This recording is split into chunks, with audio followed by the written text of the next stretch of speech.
If you carry a firearm and discharge your weapon in self-defense, you could face hundreds of thousands of dollars in legal fees and expenses. So carry the protection of CCW Safe, Self-Defense Legal Services membership. Upfront payment of all criminal and civil defense costs with no out-of-pocket for members.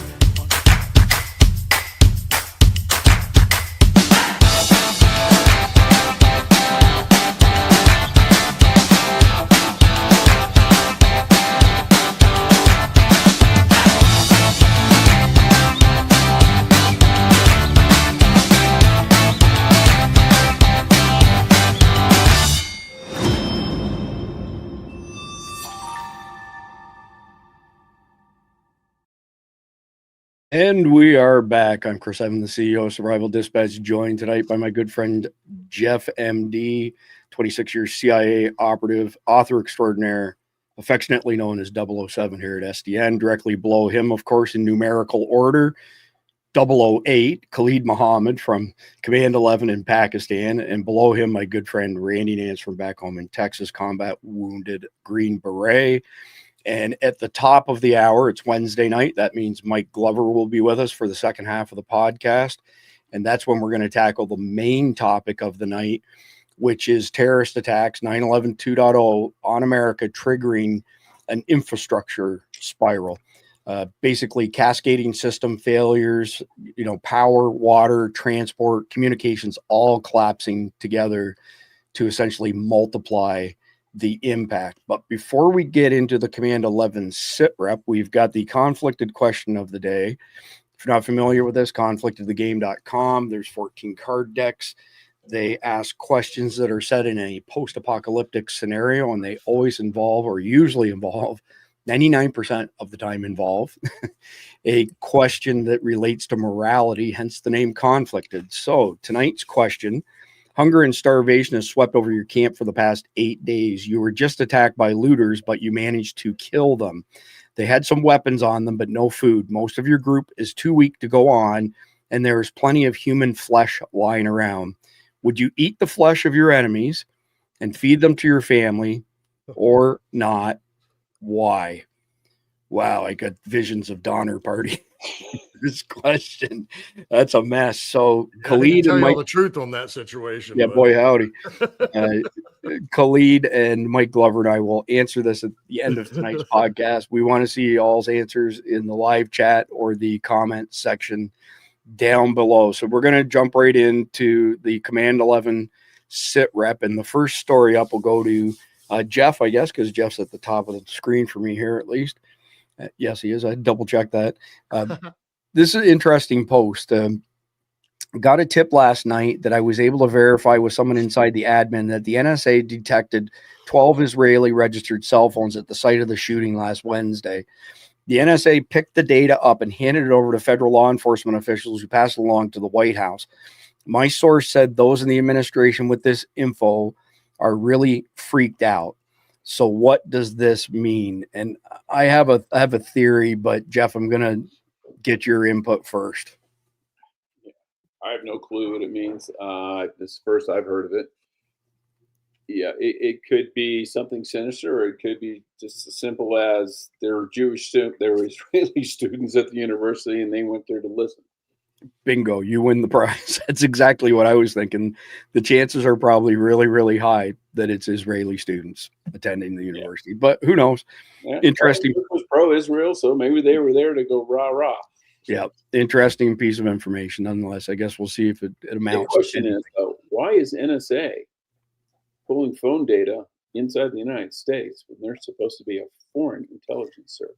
Well, I can tell you that when I was Patriot 1.0. Yeah, Yep. I can tell you when I was working Sun that we sold a shit ton of equipment to the NSA for Project Echelon, and everybody publicly denied it for years, and it was in the Bay Area. And the goal at that particular point in time was to catch all information, everything across the internet that was going between Asia and America. That is now expanded to the entire world. The compute resources that are required to do that are astronomical. The computers that we sold to them, E15Ks, 104 CPUs used for typically human genome research, those sort of things. And if you loaded them up with all of the extras. They're $20 million refrigerator, basically, that had massive compute power. So Bureau anyway, had their own version called it was Carnivore. right. Yeah, I've heard that as well. For emails. So moving on to the next one, Tim Smith posted this in our super busy Signal chat, and I'll tell you a little bit more about that if you're not familiar with it in a minute. But I was not familiar with David Rutherford, and I watched this, and then I went and watched some of his other content. It looks to me like he's just kind of breaking into the online world as a podcast commenter, etc. He's got great credentials. I thought his content was really, really good. So I want to share it with y'all. I'm going to put the link to this in the live chat because it's a 7-minute video and I can't play a 7-minute video, but I'm going to play a couple minutes of it here so you get a feel for this guy. And I would encourage you to go follow him on X, like his stuff. He seems like a pretty solid guy. He seems like our people, put it that way. So here we go. It's pretty simple. In our world in special operations, there are two kinds of people, right? As it relates to a particular set of skill sets, right? There are two kinds of people, those who are trained to do the skill set and those who are untrained, period. End of sentence. That's the way it works. Trained, untrained, and that's it. So what are you going to do? What are you going to do to get trained? What's the mindset that you're going to invoke? Are you going to just sit there and learn, or go out with your rape whistle? Are you going to go out with, I don't know. I saw some crazy video a few years ago of someone teaching someone to use a towel to defend off an attacker. Are you going to use your de-escalation techniques that you learned in your HR department? Listen, you don't really want to do this. There are other alternatives. We can find the space where you and I can find common ground as you're being stabbed repeatedly over and over and over and bleeding out on the bus. Right? You are either trained or you untrained. That is it, because no one's coming to save you. So what kind of training are you going to engage in? What type of focus are you going to have? Now, there are a million different types of experts out there. I love DJ Shipley and his crew with the GBRS group. I love Eddie Gallagher, what they're training out there. There's a lot of amazing. Pat McNamara is phenomenal. His educational stuff is absolutely phenomenal. So I'm going to go ahead and pause it there. And before I come to you, Randy, just because he was a GB, so I got to have a GB address his comments. I would highly recommend Tony Blauer, especially his HWS online course, Human Weapon System. It takes approximately 10 hours to work through it. There's 10 chapters. Some of them are less than an hour. Some of them are more than an hour. You can complete it over a weekend and you will absolutely be better equipped than you were prior to taking that. And he's got a smaller workshop called No Fear, KNOW, No Fear, that is also excellent. And if you have funds to spend on this stuff, can't recommend WAFT, Where Our Families Train, enough, owned by my friend Philip Tapino in Groveland, Florida, the premier training facility for non-law enforcement, non-military. So Randy, before I go to you, I want to play a short video. It's 13 seconds long, and it came out of Sweden a couple years ago when the outcry over Swedish women getting raped by invaders from third world countries was finally being brought out of the shadows. And this is how ridiculous some people are. If you haven't seen this, it's enough to make you puke. Have we learned that the stop, don't touch me there, this is my no square dance, does not help to defend yourself? I might even play this twice just to put twice as much shame on these idiots. Stop! Don't touch me there. This is my no square. Stop! Don't touch me there. This is my no square. Yeah, okay, I can't listen to it twice. But not a word of a lie. That was a legit public campaign by the Swedish government on what you should do if you're a woman and you're accosted by third world invaders who want to rape you. Trained or not trained, Randy? Well, he's exactly correct. And it's what we've been saying for a couple of years now, isn't it? Same Sure thing. is. We just didn't use that little catchphrase. But he's right. It's a catchphrase that's used in special operations. We even saw it in, what was the movie? Man of Fire, right? With Denzel Washington. He was the washed up operator that now is going to be a security guard for a Mexican family for their kid, right? And this is a very simple demonstration of how it works. His deal was the girl was a swimmer, right? And she was the fastest in the pool, but she was the last one off the deck when the gun went off. So he said that same thing. There's trained and untrained. And so then he said about training her. And guess what? She went and won the race after that, right? It's the same thing on what we're talking about, because as he said, it's a skill set. Doesn't matter which skill set it is. It's the same thing. And yes, you're either going to be trained or untrained. We watched that stupid little video right there of the women. First thing I thought, was this for kindergartners? Right. Is this what we're teaching elementary kids so that, on the playground?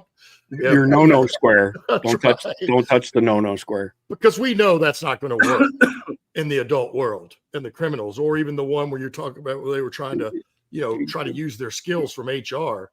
Pardon me. Get half that sentence out. Pardon me for saying this. And yes, there's a lot of good people in Europe, but that video, in my mind, encapsulates the term Eurofag. That's it right there.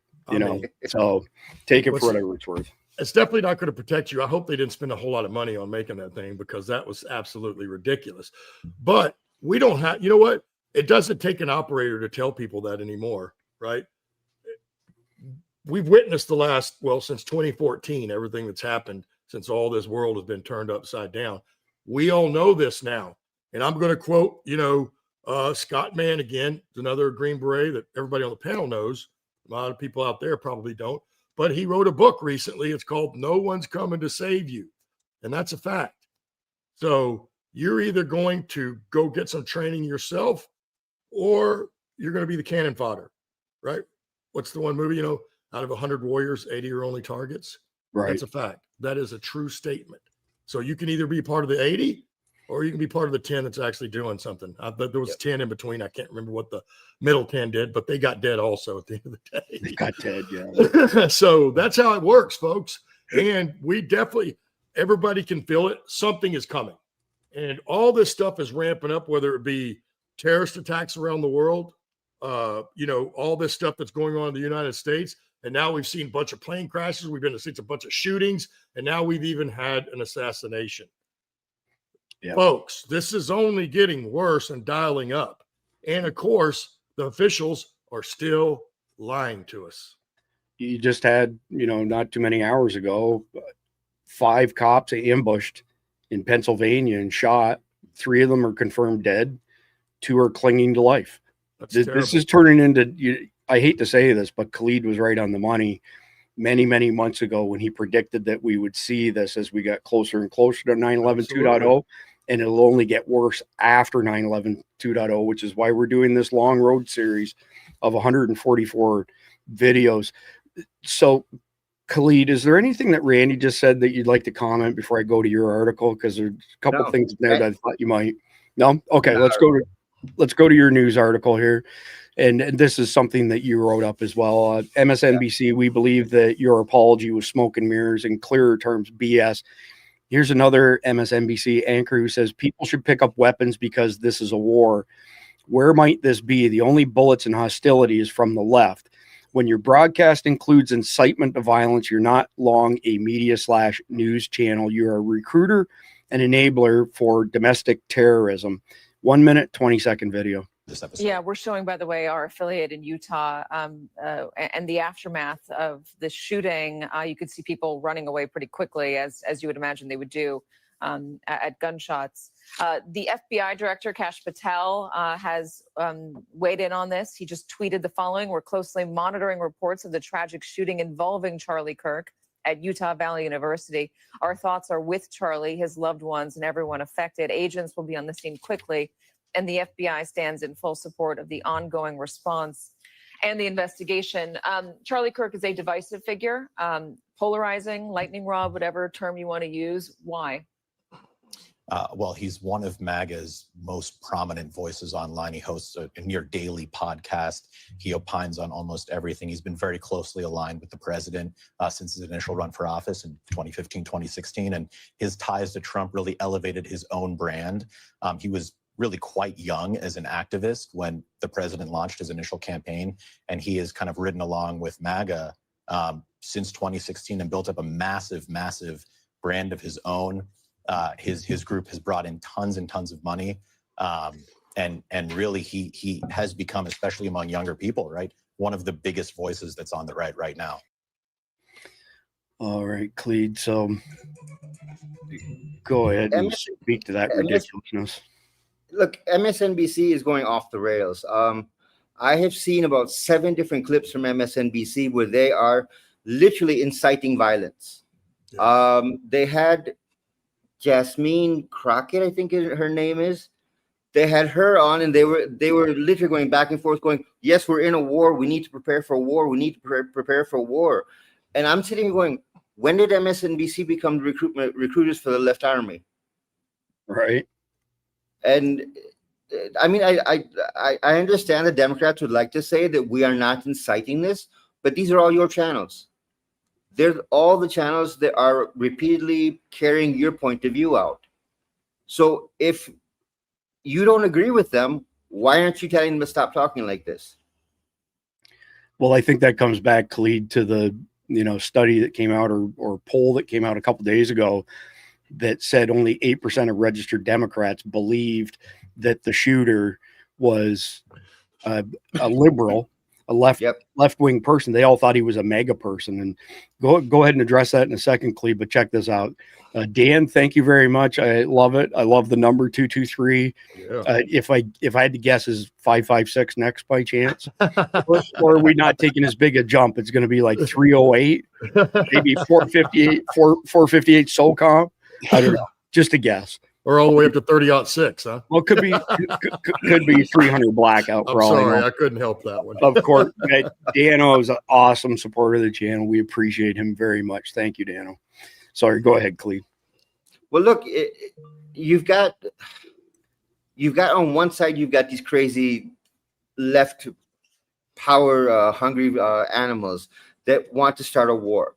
Then you come over a little bit and you find the not so radical left, and then you start moving closer and closer to the center. Every time you scream and yell and say that we are in a war, we are in a war, we are in a war, where's the war? What do you really want to happen? I mean, do you want the whole country to go start fighting with each other? I think they do, Khalid. I think they do. Right. Well, I agree, Randy. My point, Randy, is don't incite something you're not ready for. That's right. Because America's never seen a civil war since the first Civil War. And do you really want that kind of bloodshed on your streets? And do you not realize that a civil war is the best thing that could happen for a terrorist? Okay, so just pardon my French here, but Dan's fucking with us now. He put $5 in. So well, he's correct though.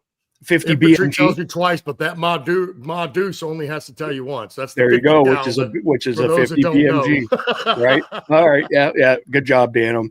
We'll keep working with you here. He even put Ma Deuce in there. Yeah. Good job. Oh my God, that's what it's called in the infantry.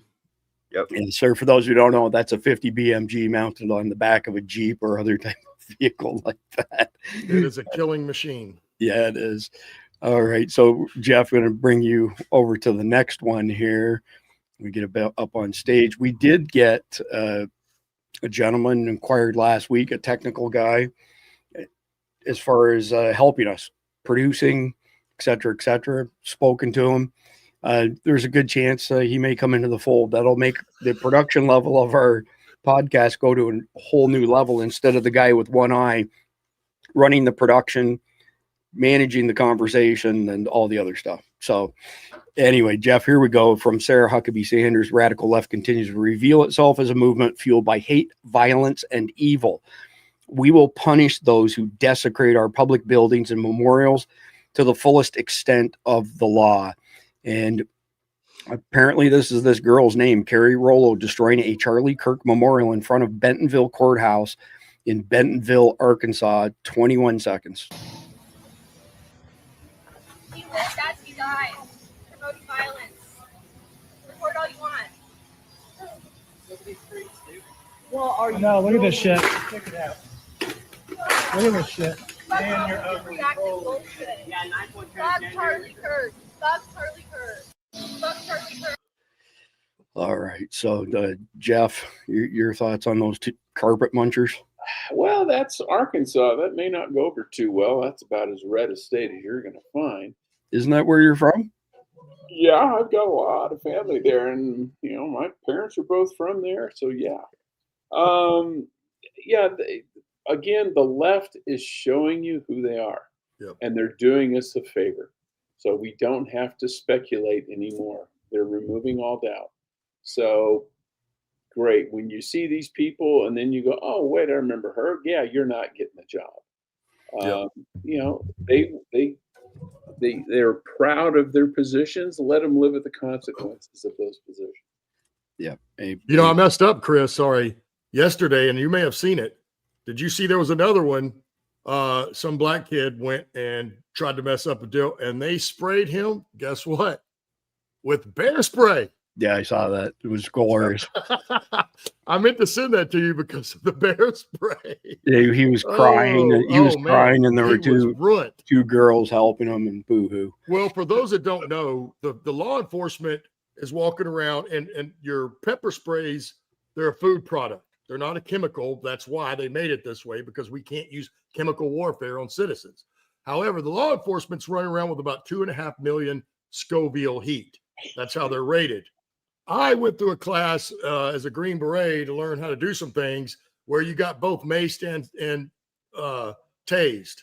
Mine, they sprayed us with 5 million Scoville heat. And let me tell you what, I would rather get tased many times over than getting that spray. But they had the can of bear spray there. Now, they did not use it, thank God, because that one said 10 million Scoville heat is what the bear spray is. Yeah, that's and they said it's highly effective against bears, and I've seen it work on a grizzly. So there is that. Randy, did you catch it when I showed a picture of bear spray and a pava grenade at our front door that some liberal tried to jump my shit on X and say that I was going to go to jail if somebody in another state used a pava grenade because it's too potent.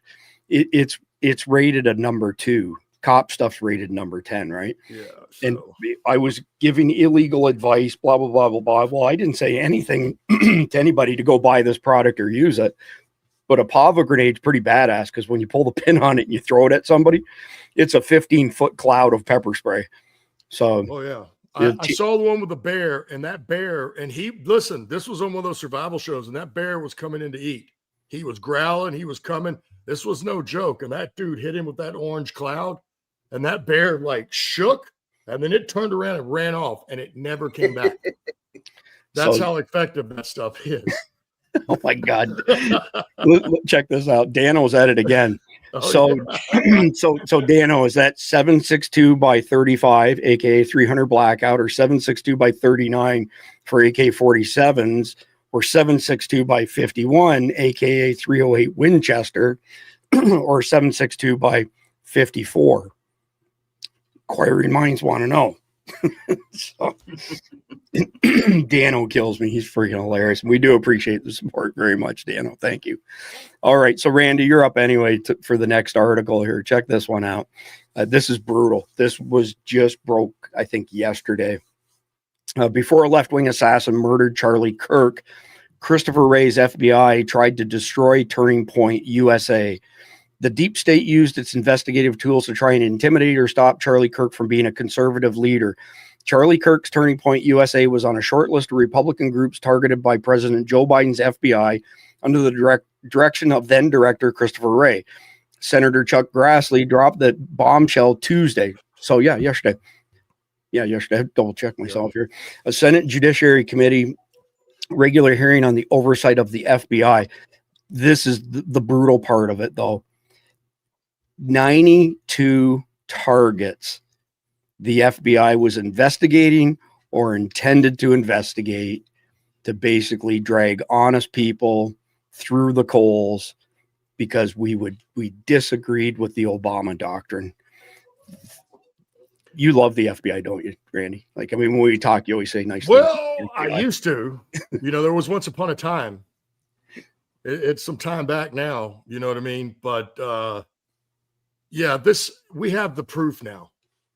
They let it out of the bag, and the FBI went after Turning Point USA and tried to, probably bankrupt them and no telling what else.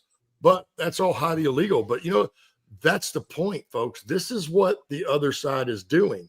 And again, I'm not going to use right and left anymore because that's a farce. It's like the WWE. It's something they push down to us so that we can pretend like it is. But the fact is, today, it is those that hate this country and want to change it fundamentally forever, and those of us that love it and want to preserve it the way it is, at least as much as we can. And this just lends to everything we've been talking about, and everybody thought back then when they kept telling us, oh, that's not what's happening. But we all know who was censored on social media. And it definitely wasn't the left. It wasn't the criminals, because as we've spoken about, if one of us was to pull out a gun on the video today, it'd get your channel smoked. Oh. If you were on Facebook, they'd kick you off. But if you're a criminal or you're some of the black thugs or any of these other folks, including the Islamist guys, can show guns and have them and all that stuff, and nothing happens to them. Yep. It's the same difference. So now we have the proof, folks. This is what they did. It's happened to us. We've been subject to all those things that you just mentioned. So definitely not unique. And I saw a question. I don't really want to. Oh. I'll just say you could probably find them on Amazon. We'll just say that much. Fair enough. Two cans for like $60. Yep. Don't forget, before the FBI, it was the IRS under Obama. That's right. That's exactly right. Going on. Good point. For a long time. Long time. Yeah, exactly. Sorry, I didn't catch that, Randy. What were you sending somebody to Amazon to get? Well, somebody asked where they could get the spray. You can get bear spray on Amazon. You can get Pavo grenades. I think it's IWI is the name of them. They're over here in Ocala, Florida.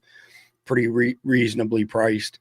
And I got to mention this, Randy, because you were around back then. We had this stretch go on for a long time where Don Mann had mentioned that you should keep wasp spray at your front door because there's 6 people who live on his mountain, and one of them was an older lady who would not buy a gun or get trained with a gun. So he told her to put wasp spray at all the doors. And the keyboard warriors came out of the woodwork. They do. Telling us that it was against the law to use wasp spray against somebody. And I remember Keith Graves saying, what's the statute? Tell me what the statute is. And this went on for a coon's age. Nobody could name what the statute was. And then finally we got contacted by a guy from the EPA in Colorado. And he said, look at bear spray, wasp spray, etc. And there's an EPA notice on them that says not to be used for any other purpose than originally intended. And he said it had never been used before. But if somebody broke the law and for whatever reason escaped being charged at the county level or state level, that the feds would step in and use that. But the number of people who said wasp spray, bear spray, you can't hit somebody with it. Yeah, it's called stand your ground, and it's called self-defense. And use whatever's available to you at the end of the day. Here's the facts. Not everybody wants and can shoot a gun. But if somebody's breaking into your house or your car and about to do harm to you and your family, I'd spray them all day long. And if they send me to jail, fine. But my family's not hurt, and we didn't get killed. We didn't get raped.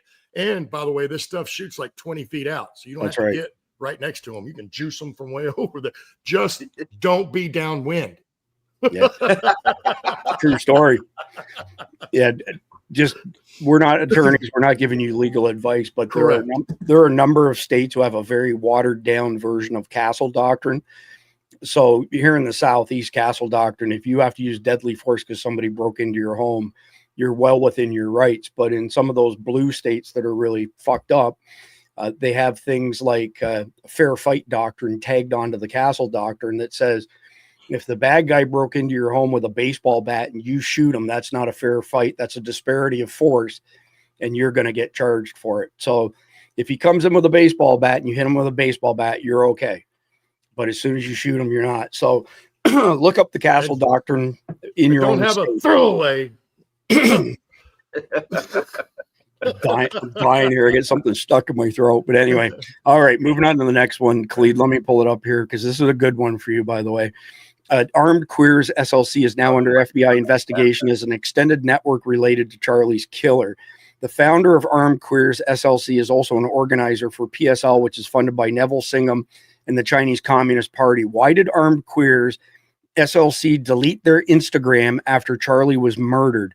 Why is Neville Singham affiliated with radical extremist groups that may have ties to Charlie Kirk's assassin? This is getting thick now, man. The reason they deleted their Instagram page is because there was a video on there from Cuba. I actually have the video. They went on a trip to Cuba and they recorded a video when they came back explaining what all they had done. That's why they deleted the Instagram page. But the fact that this hole is going to keep digging down, this is going to end up in a very bad place. Yeah. What most people don't realize is you're going to start off with this one little string and you're going to start pulling it. And as you pull, more garbage is going to come out. Remember last night we were actually asking about where the funding for this armed careers came from? Now we know. And this is not just one group. There is, across the United States, there's almost 300, 400 groups that are militia level. They're not even, just weapons trained. They are militia level. Yep. I don't understand why they've allowed these kinds of armies to be created and why you're funding them the way they are. It's like we say with the Taliban. What are you paying your enemies for? To come and attack you? And that's what's happening here. Yeah, precisely. But I don't know that we have anything more to add to it, but I appreciate that. So, Jeff, you're next up, and let me get it pulled up here. This is an interesting one as well. Brandon Tatum hammers on liberals claiming Charlie Kirk was racist. He reveals it was Charlie Kirk's idea to have the first Black Leadership Summit at the White House. 1 minute and 17 seconds. I've been working with Charlie since 2017. We held the first Black Leadership Summit at the White House for Black conservatives to go. Never has happened in the history of the country. Charlie's idea. The white man you talking about, his idea was to galvanize, and you know who helped us do it? For you suckers out there, you know who helped us do it? We got one Black man to donate us money to get all those kids out. We pay every single one of their airfare. We put them up in a hotel, and some of them ain't never been to the White House before. Some of them ain't never put on a dress before. They never had an occasion where they can dress up before. We paid for every one of them to get there. One Black man gave 20 grand. Who was helping us raise money to get Black people to the White House? White people. The man that stood next to me that would go to fundraiser to fundraiser. The woman that stood next to me to go from fundraiser to fundraiser to tell people about the mission that Charlie Kirk started was number white people. And then you turn around, that man ain't never been racist to me. Charlie ain't got a racist bone in his body. Y'all Negroes don't want to hear the truth from a Black man. The funny thing is, you claim that it's bad that people are honoring Charlie Kirk, and he was much better of a man than George Floyd. Mic drop. Yeah. But he's clearly an Uncle Tom. Yeah. Of course. He's probably dating Aunt Jemima. I mean, yeah, I'm waiting for them to start unloading on this guy, and it's coming. Yeah. The truth doesn't fit their narrative, so they just lie. Yeah. I mean, we are dealing with inherently evil people who follow an evil ideology, and it's not a political movement; it's a frickin' cult. Yeah. These people they're about one step away from Jonestown. I swear to God, if Soros told them to drink poison Kool-Aid, they probably would. Yep. Yeah. So for the youngins in the audience, that was Johannesburg. And what was the pastor's name again? It was Jonestown, Guyana, and it was Jim Jones. Jim Jones. From San Jonestown. Francisco. It was from the Bay Area, San Francisco, Oakland. People's Temple was the name of it. And he didn't drink the poison, didn't he? I think he ended up he shot him. himself. He He shot shot himself. Gotcha. 900 people committed suicide. Yep. Crazy. Or were murdered. A lot of them were murdered. They put cyanide in grape Kool-Aid. That's where the phrase "he drank the Kool-Aid" comes from. Bingo. Yeah, exactly. 1978. Yeah, it was late 70s for sure. Yeah, it was late 70s. So, Randy, if your blood pressure ain't up already, this one will do the trick. God, I can't stand this guy anymore. And he used to be cool back in the day. First, the left tried to convince us that the man who killed Charlie Kirk was a conservative. That failed. Now we're seeing multiple attempts to frame this as some sort of transgender love story. It's time to accept the glaring truth that is staring you right in the face. 1 minute, 39 seconds. I'm playing the whole dang thing. Talking about a love-torn child, a kid. This is probably his first real relationship, and somebody was disparaging the person that he loved. He sat on that building for 30 minutes before he took the shot. Why did he wait until the first word trans came up? Then he took the shot. You think he heard it? He could hear it? I think he could hear it. I think he also, I don't believe he was motivated politically. I think this was motivated emotionally. Guys, the evidence here is overwhelming. Break it down for him. He said, Charlie Kirk, I can't stand this hate anymore. I'm going to take him out. The testimony from him and the statements of his family, he had become more left wing. He etched the statements that are made by the left about Republicans and conservatives and Charlie Kirk fascist on the bullet casings. He made a joke about it in his last text. Well, it doesn't sound like a joke to me because someone's dead and about to be buried. Well, so it doesn't sound like a joke to me. So I'm just telling you, there is an effort. There was an effort all weekend long on the left to try to make this guy sound like he was a conservative. That failed. That was passed around all over the weekend. That has now failed. The evidence has now come out. He was motivated by hate. He was motivated by left-wing radicalism. He got mixed up with some trans ideology in his life. We'll learn more about that, I'm sure, when more evidence and testimony comes out. We are looking around the edges of this for something other than what's staring us in the face. Yep. Left-wing radicalism got this kid. He went up to a roof and he murdered our friend, and that's what happened. Amen to that. Randy, run with that. Well, who is Montel Williams now? Why in the hell is he on the show and weighing in? What kind of an expert is he? He's not. He's been bought and paid for. You can clearly That's tell exactly right. Look how he was trying to shape that. But again, they're now bringing anybody on there as a so-called expert that will spin their lies. And again, why are we listening to Montel Williams? He was cool back in the day, like 30 years ago, but that's gone now. And now we all know he was just Kamala's pimp. That's really who Montel Williams is. So let's not forget that point. But I like that they have Scott on there because somebody said, I don't know how he sits on that show. Somebody's got to set them straight. And I'm glad he's on there because he gives it to them every single day like it is, but they don't like it. But at least somebody on there is speaking somewhat the truth. Yeah, indeed. So just give me a second. I'm looking at I think we only got one article left, one post left. Well, we're moving good. Yeah, we're moving way too fast. We're way ahead of schedule for Mike Glover. So I'll have to touch on some other stuff here. Let me get this one pulled up though, because all three of you can weigh in on this one. So let me get the media pulled up. Hold on. Chris, did you see this message in the live chat? Hospitals in Pennsylvania. All hospitals in Pennsylvania are on lockdown. I wonder if we can find out if that's true.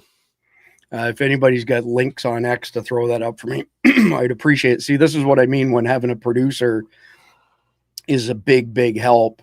Is I can't produce the show, host the show, and go hunt for stuff like that without leaving you all hanging. Yeah, no, I know. I'm just. I wasn't directed at you, Randy. But if anybody can help find that stuff, would appreciate it very much. And while y'all are looking for that, let me read this off because this is important stuff here. It's time to remind the country the Communist Control Act of 1954 is still law. That means you can't serve in government if you're part of a communist organization. But it gets even better. The Naturalization Act says if a new citizen pushes communist revolution within 5 years, that's proof they lied to get in. Their citizenship can be revoked. So here's the play. President Trump and VP Vance could do the funnest thing ever, start enforcing the law that's already on the books. No new bills, no debates. Just strip the mask off the radicals and send a clear message. You don't get to destroy this country from within. Socialists beware. You want a revolution? Let's start with the law you forgot exists. That's pretty powerful stuff right there. So, Khalid, I'll give you first kick at it, and then Jeff, and then Randy, I'm going to give you a chance to comment on it as well. Go ahead, Khalid. Well, look, communism doesn't exist in the U.S. and it's never been accepted in the U.S. at all. Being that you have a law on the books already, this has all been my problem. There are laws for everything in the U.S. There are laws for everything in the U.S. They're just not enforced. And I don't understand why they're not enforced. You can stop every type of illegal activity in the U.S. before it gets out of hand. You can have someone committed to a mental asylum. All the police have to do is declare the 5150, and the person goes to a mental asylum. I don't understand if it's a weakness on the law enforcement side or if it's a weakness on the judicial side, because there's so much going on in America and there's already laws on the books for it. And it's not being stopped. And I agree completely with this, that if you have a law against communists being able to become U.S. citizens, use it. That's a novel idea. Wouldn't you say? That would be a good way to start, wouldn't it? Yeah, that makes a whole lot of sense to me. So, Jeff, your comments on the Communist Control Act of 1954. Well, yeah, I think we should use it. I mean, if you look at Alger Hiss and all these guys who went to jail, they went to jail not so much for being communists, but for lying about being communists. And so it begs the question, what are you hiding there, Slick? By the way, I just saw Baltimore Sun reported that hospitals and schools were on lockdown, but I couldn't read the whole article. Okay. That was as of 3 hours ago. That may be lifted. Well, if anybody has any links, just put it in the live chat, please. And we've got about 15 minutes before Mike Glover joins us. So, it was with the policeman getting shot. You've got a car that's hit the FBI security gate in Pittsburgh. Yeah, I know that office. Khalid, send me the link in the private chat on the back end so I can show it to everybody. You guys can comment on it. Sorry for interrupting, Jeff. Go ahead. No. But the because communism and the tenets of communism are antithetical with a free society, antithetical with the American Constitution, the U.S. Constitution, and is what they preach is 100% in violation of the Bill of Rights, among other things. And even if they didn't, it wouldn't matter because communists never pay attention anyway. The Soviet Union had a constitution that on the surface was actually a fairly decent constitution. They just ignored it every day. They just never enforced it. So it's, if someone's lying about being a communist, at least Mamdani, as much as he's a weasel, at least he's honest about it. Right. And if they vote for him anyway, they're morons. Yeah, no kidding. Randy, your thoughts on the Communist Control Act? I didn't know it existed till today, to be quite honest with you. Well, I didn't either, and I didn't know Doge existed, but we used it, didn't we? And they used it effectively. Now they have it. They could have done a lot better job. They discovered a lot of stuff. It doesn't seem that we've done a lot about it. However, we did discover stuff with that because that's something they put on the books. They didn't realize somebody else was going to use. They forgot about that little act, and we should use it because, remember, let me start at a different point. So back in the day when this country started, and I don't know when it changed, but I think it was probably in the 1800s, but you used to have to be a Christian to be elected in this country to office, any office. You had to be a Christian. Then we let that go, right? And at some point, we had the law on the books that you couldn't be Muslim, right? And be elected to office. I don't remember what year that was, but I do know that, Dick Cheney was in there. So was Biden, we can go Schumer. We can go down the list of the guys that were in the Senate when that changed, and they voted on that and they changed it. So it's the same difference. They forgot this one, so we should go back and facilitate using it before they remove it, because obviously at some point, now that it's out, they remember, they're liable to. So we should go back and use it to the full extent of the law, whatever that means. Yeah, I appreciate that, Randy. I actually appreciate all y'all answering that. Give me a chance to check things out. So the hospital lockdown was a result of the shooting that we mentioned earlier, and it's been lifted. Yeah. So this is from earlier today. 3 cops fatally shot, 2 critically injured in York County, PA, while trying to serve warrant to crazed suspect who turned gun on himself. So I briefly mentioned that at the top of the broadcast. I thought this had a video with it. It doesn't. So there's no new information there. This is when it was breaking news. Multiple school districts and hospitals have been under hard lockdown the past hour. Multiple officers have been injured or shot. Shooter's still on the run. No information about the shooters available at this point. Incident began around 2:10 p.m. Eastern in North Codorus Township, York County, with multiple officers shot, prompting a large emergency response. Medevac helicopters transport at least 2 officers to hospitals. Well, shortly after that, let me just bounce ahead here. The latest update I saw, and I'm missing it in the tabs here, is that the hospitals are open and the schools were reopened as soon as it was discovered that Cleared. Yeah. it was all tied up with these 3 cops, 5 cops who got shot, 3 of whom lost their life, which is absolutely horrible. So, and we don't know who the bad guy is yet. We don't know who the. Chris, you got the video for the FBI in your private chat. All right, let me pull that up and play that first. Is it the first one or second one? Both of them. But the second one has video to it. Okay, we'll do that then. And bear with me also. This is again where a producer would be a beautiful thing.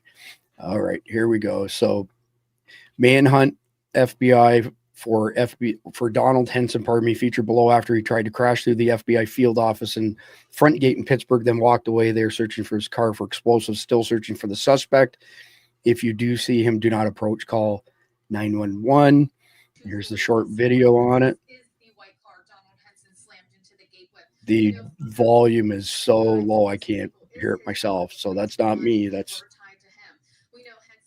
It looks like somebody took a video of their TV and didn't do a very good job of catch. They didn't catch the audio.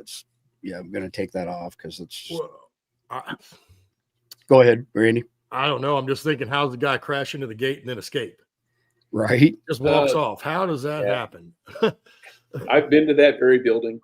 The main gate is in the front. There's a rear gate where employees use when they're coming to work in the morning and leaving in the afternoon.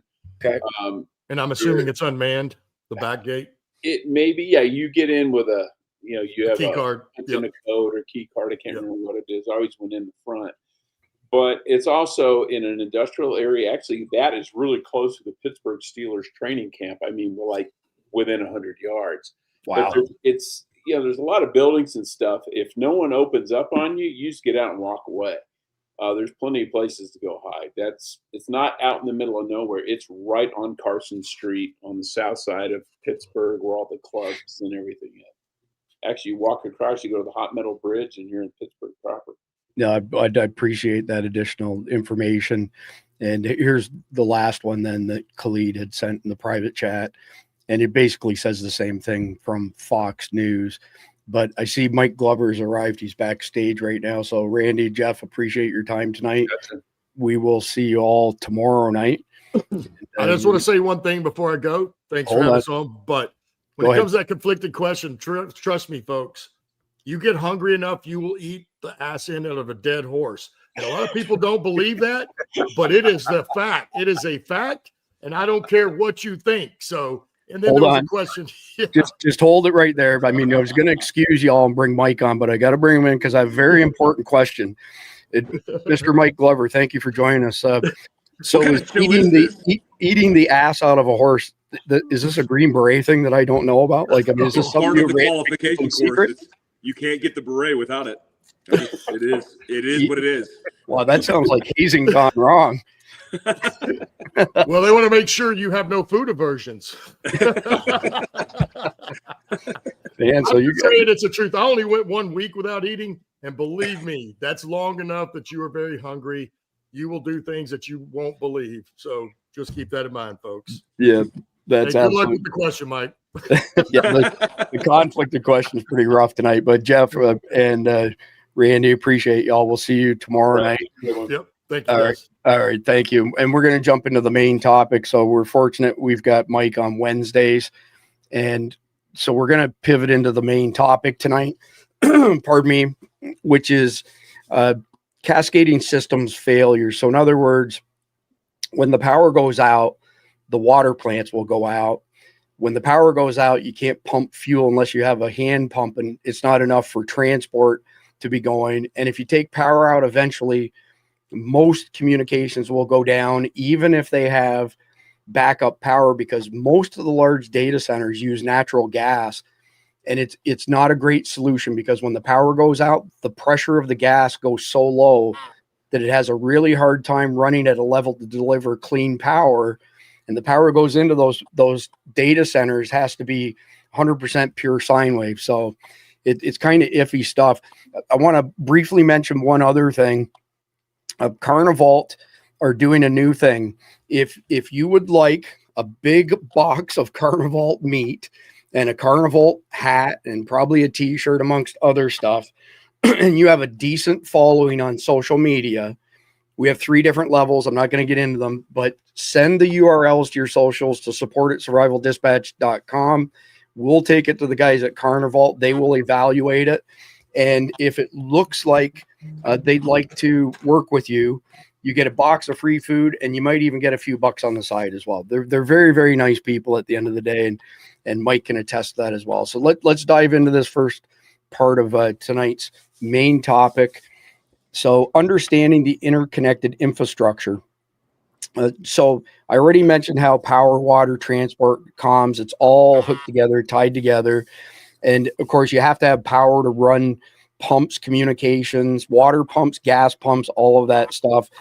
And so what this basically is a spiral. And I'm expecting that Mike Glover will probably be able to really speak well to that from his time in the Middle East as far as systems failing. And the fact of the matter is, these are easy targets for terrorists. I'll just quickly say we have 55,000 substations in the country. We have 3 grids, east, west, and Texas, that are not typically connected for the most part, unless power has to be shunted somewhere. Out of the 55,000 substations, 9 of them are critical, 3 per grid. You take those 3 out, you cut power to 95% of America. The terrorists know this. We've known it for years. Every single year, Congress has had a bill in the ballpark dollar range of $5 billion to harden our power grid, and it's been shot down by every Congress for the past 30 years. Unbelievable, dereliction of duty. There's no other way to describe it. So at the end of the day, we're a third world country, first world power grid, and it's very fragile. And Mike, I'd like to hear first your thoughts on, or your experiences, I should say, from being overseas in third world countries, where one thing goes down and boom, boom, boom, in the blink of an eye, infrastructure's done.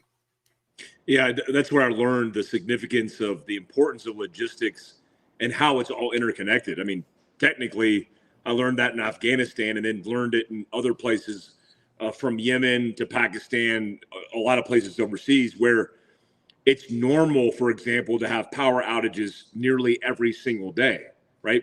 It's normal to have generators tied into your house to be the auxiliary power when you lose the main power.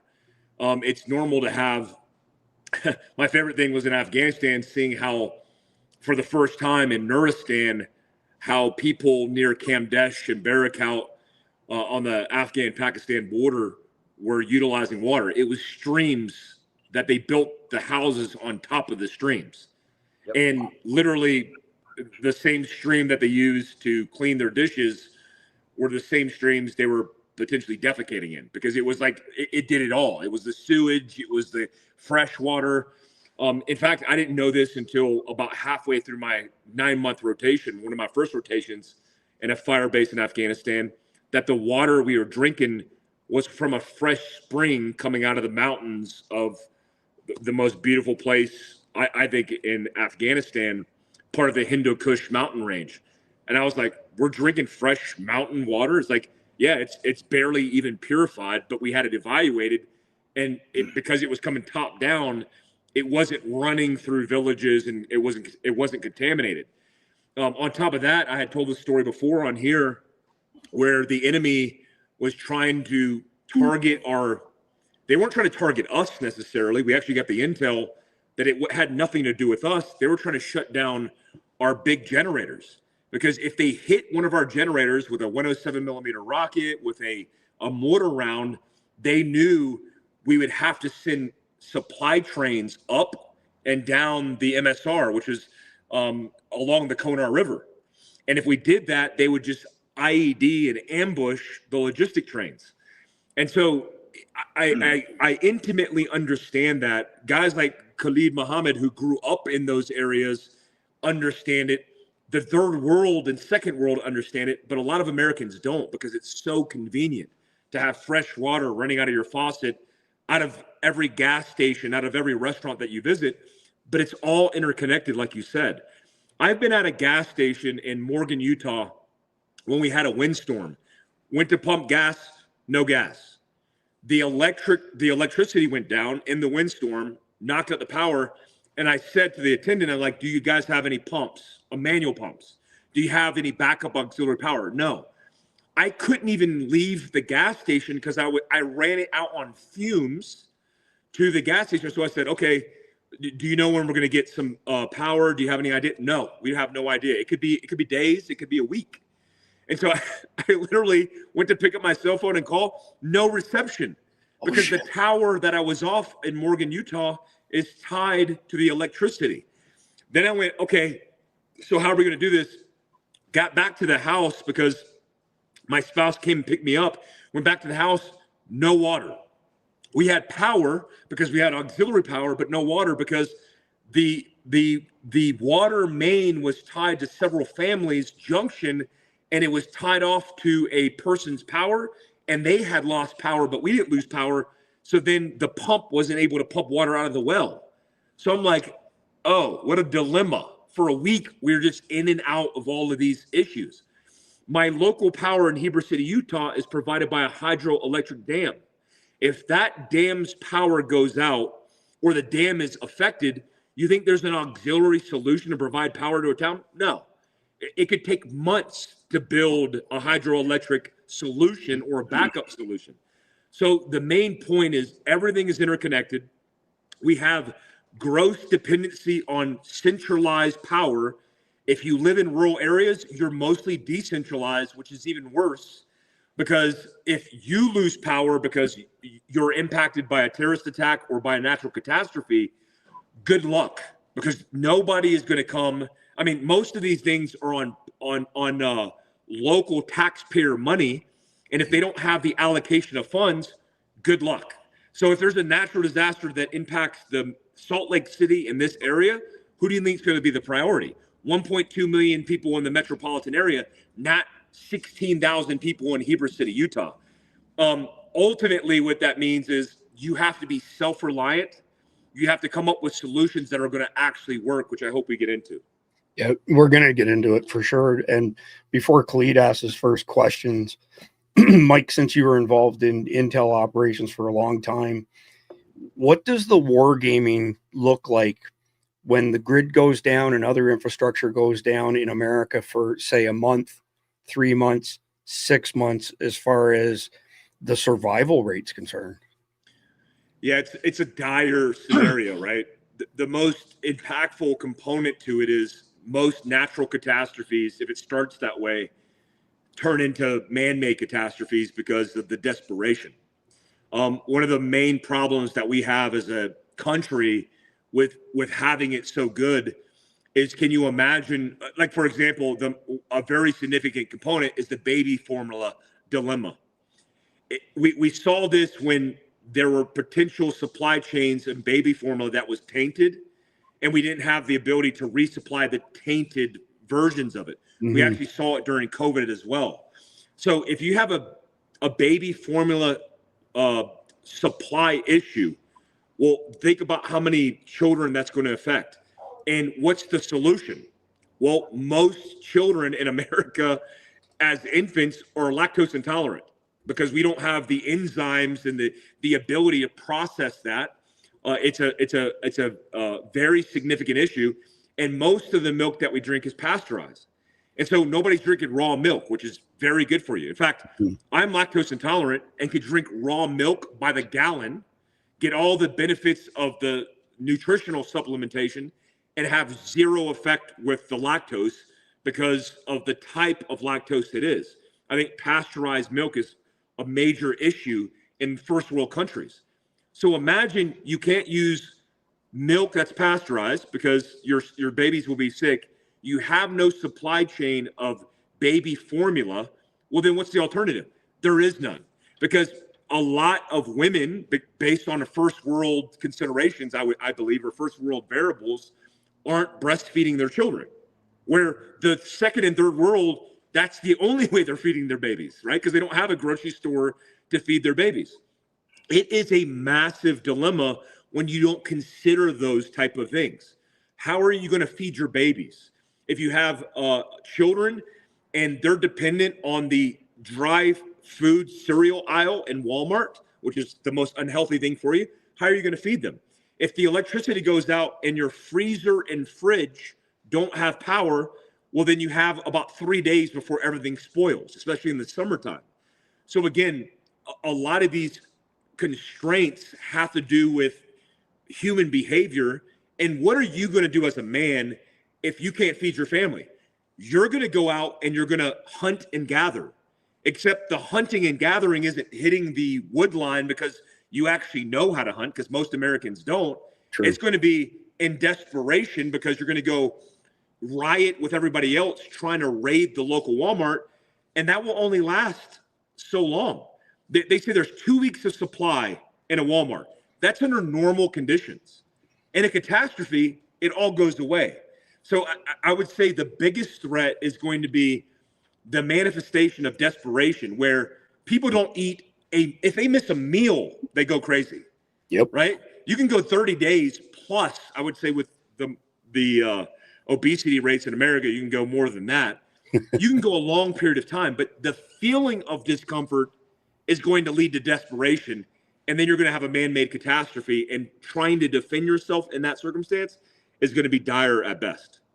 Well, I'm not trying to be ignorant, and sorry, I got one more question, Khalid, is how about all the overweight Americans who are diabetic and take insulin? What happens when everything goes for shit? Like, if they don't take the insulin, how long does it take before they just pack it in? Well, I mean, if you're a type 2, if you're a diabetic, period, and you don't have insulin, you die. That's how it works, right? You need insulin. I considered it just from a basic bacterial infection position, because bacterial infections kill more people than anything in the universe. It's very common. Bacteria and virus disease kill the most people, right? Well, what happens when you don't have that because you can't go to the pharmacy? I told the story on here before. When I was in Niger, Africa, our driver that was from Niger had a heart attack. We Googled what he should take in the interim to save his life, and it was beta blockers. We went to the local pharmacy, and they were closed because it was Ramadan. So me and the lieutenant colonel I was with, I was a sergeant major at the time, we broke into the pharmacy and stole beta blockers to literally allow this dude to live. That is a third world scenario that would be everywhere in America if we didn't have access to normalcy. So if you think about like why you would go to the, you would go to the local health department or a healthcare center or the local hospital to get something for your child because he has bacterial pneumonia. If you didn't have the antibiotic, he would die. I mean, your child would die from that bacterial infection. It's very easy to die from those basic things. That would be in short supply. You would not have a plentiful supply of a warehouse full of this stuff. If you don't have it on hand and you go to get it and you can't access it, and it's something like a bacterial infection, that can compound itself in a very short period of time. I literally think I almost died from being septic from cellulitis, which is a bacterial infection inside of my face, because shrapnel was working itself out of my nasal cavity, and they gave me the wrong antibiotic. When I went to the hospital, they discovered what I needed, and they gave me 3 different types of antibiotics to treat a bacterial infection.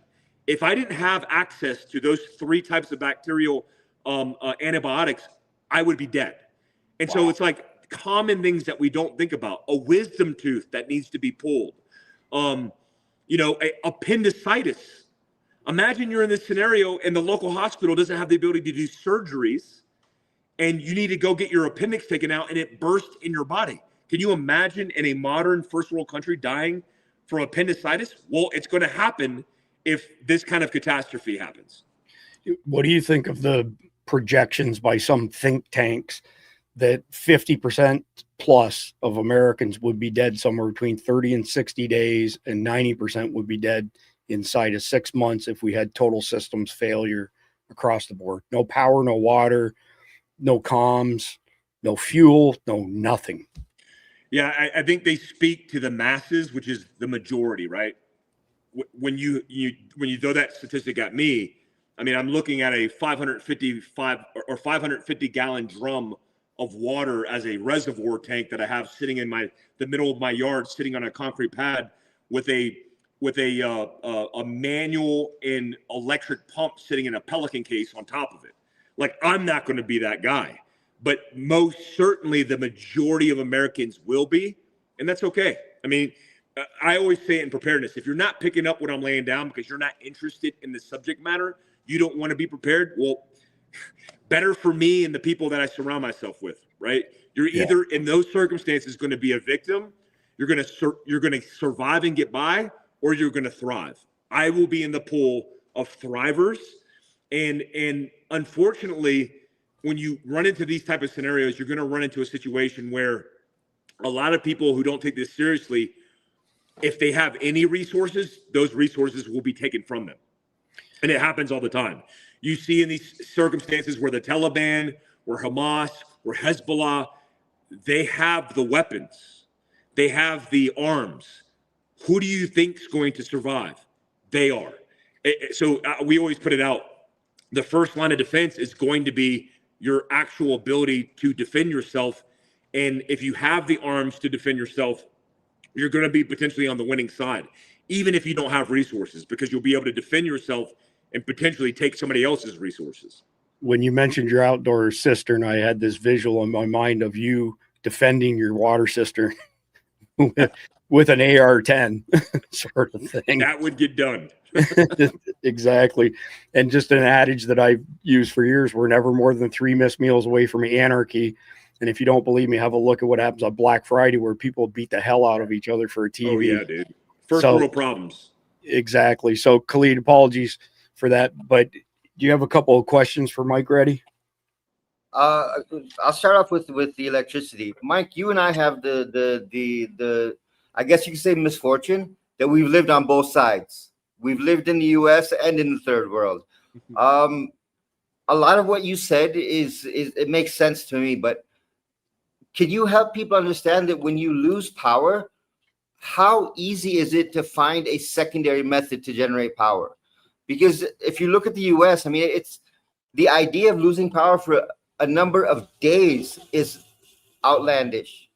But if you're going to lose power, because my parents are still in the U.S., and they tell me that when we lost power for half an hour and we didn't know what to do. And I was like, come back to Pakistan. Let's just show you what we do.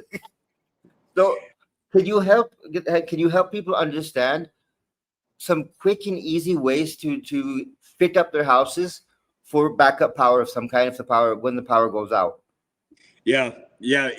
I've learned a lot about power considerations being in multiple fire bases all across different places in the world: Libya, Pakistan, Afghanistan, Iraq. the first thing I would consider is, for most Americans, they don't know what they would power. And when you think about your power consumption, the default is your electronic devices, your TV. That's not a necessity. The necessities are things that you don't really think about. For example, water. How are you going to pump the water? If you have a well like I have, if electricity goes out, the well no longer can pump power. So you need auxiliary power hooked up to that well. Because if you don't have water, it's not just the drinking consideration, it's the hygiene and cooking consideration as well. If you can't wash your ass, well, you're more likely to get a bacterial infection, to get cellulitis, all these things. If you can't cook the food, then you're not going to be able to eat, right? Most of the food that you have has to be cooked. If you are you saying you have to wash the horse's ass before you eat it? Is that the way? Dude, at least that's the SOP. At least take water to it. You don't even need soap, but water at a minimum to it. Have you seen what one of those things looks like? Yeah, boy, howdy. So if you have, for example, electricity hooked to your house and you lose power in Florida. I grew up in Daytona Beach for a period of time. It's where Chris is at now. If you have a hurricane come through, you could have loss of power for a month or more. It's happened in recent history. I remember going a long period of time, and what my dad would do is he had connections at the prison, because he worked at a prison, Tomoka State Prison, which is the biggest state prison in Florida, the only state prison, but a big state prison. He would get ice, and we would put it in igloos, and then we would take all of our meat and transfer it to the igloo coolers. If you don't even have a plan to hook up reservoir power to keep your food good, how do you think Walmart's contending with that? Right? They're not going to have a backup power source. They're not going to have a whole bunch of food on hand that's going to last a long period of time. So either have like Carnival on hand, where you have the meat, chicken, pork, and beef, where you have freeze-dried food that you could reconstitute and cook. Again, you need to be able to cook. The best consideration for that is having a generator. Generators have advanced so much in the last 10 years. When I was talking about this 10 years ago, the amount of choices was very small. Now you can get from a 10 to beyond the power of your actual house kilowatt generator. My recommendation would be have a generator at a minimum for a normal family. You say husband and wife and a couple of children, at a minimum of 17 kilowatt. Have natural gas or propane tethered into that you own, not that you rented, that's owned by a company that's going to literally bring a tractor and pick it up and haul it off in a way. Have a standalone way to fuel that, and then be able to utilize different types of rudimentary fuel systems. In the third world, diesel, mogas is everywhere, right? Everywhere. Yeah. And so the same fuel that you're using to power your vehicle, you could potentially power a generator sitting on your property. One of the things that's not often talked about is what we just mentioned was your vehicle. Your vehicle is not just a commuting opportunity, it is a logistic supply train. Yep. If you don't have the ability to power that vehicle, it is a thousands of pound lead weight sitting in your driveway that you might as well just burn to the ground. Yep. Have a reservoir. I did a whole series on having a reservoir tank from Amazon that you can get for like $50, that you could purge the fumes. It has a purger on top that you literally keep a reservoir of gasoline just in case. That you should have a reservoir auxiliary in your vehicle, which every vehicle in the third world has a reservoir tank. They have they'll have even a jerry can sitting in the back of their trunk. Or in Libya, everybody has water bottles full of gas inside of their vehicles, or have it inside of your home. They make standalone versions of it that are off the ground, that are grounded because of electrostatic, what is it called? Static electricity. And have those as options. The more redundancy and auxiliary power, the better, but at a minimum, have a generator. My favorite generator is Generac. I wish I was sponsored because that would be amazing. Yeah. Generac generators are relatively overall inexpensive.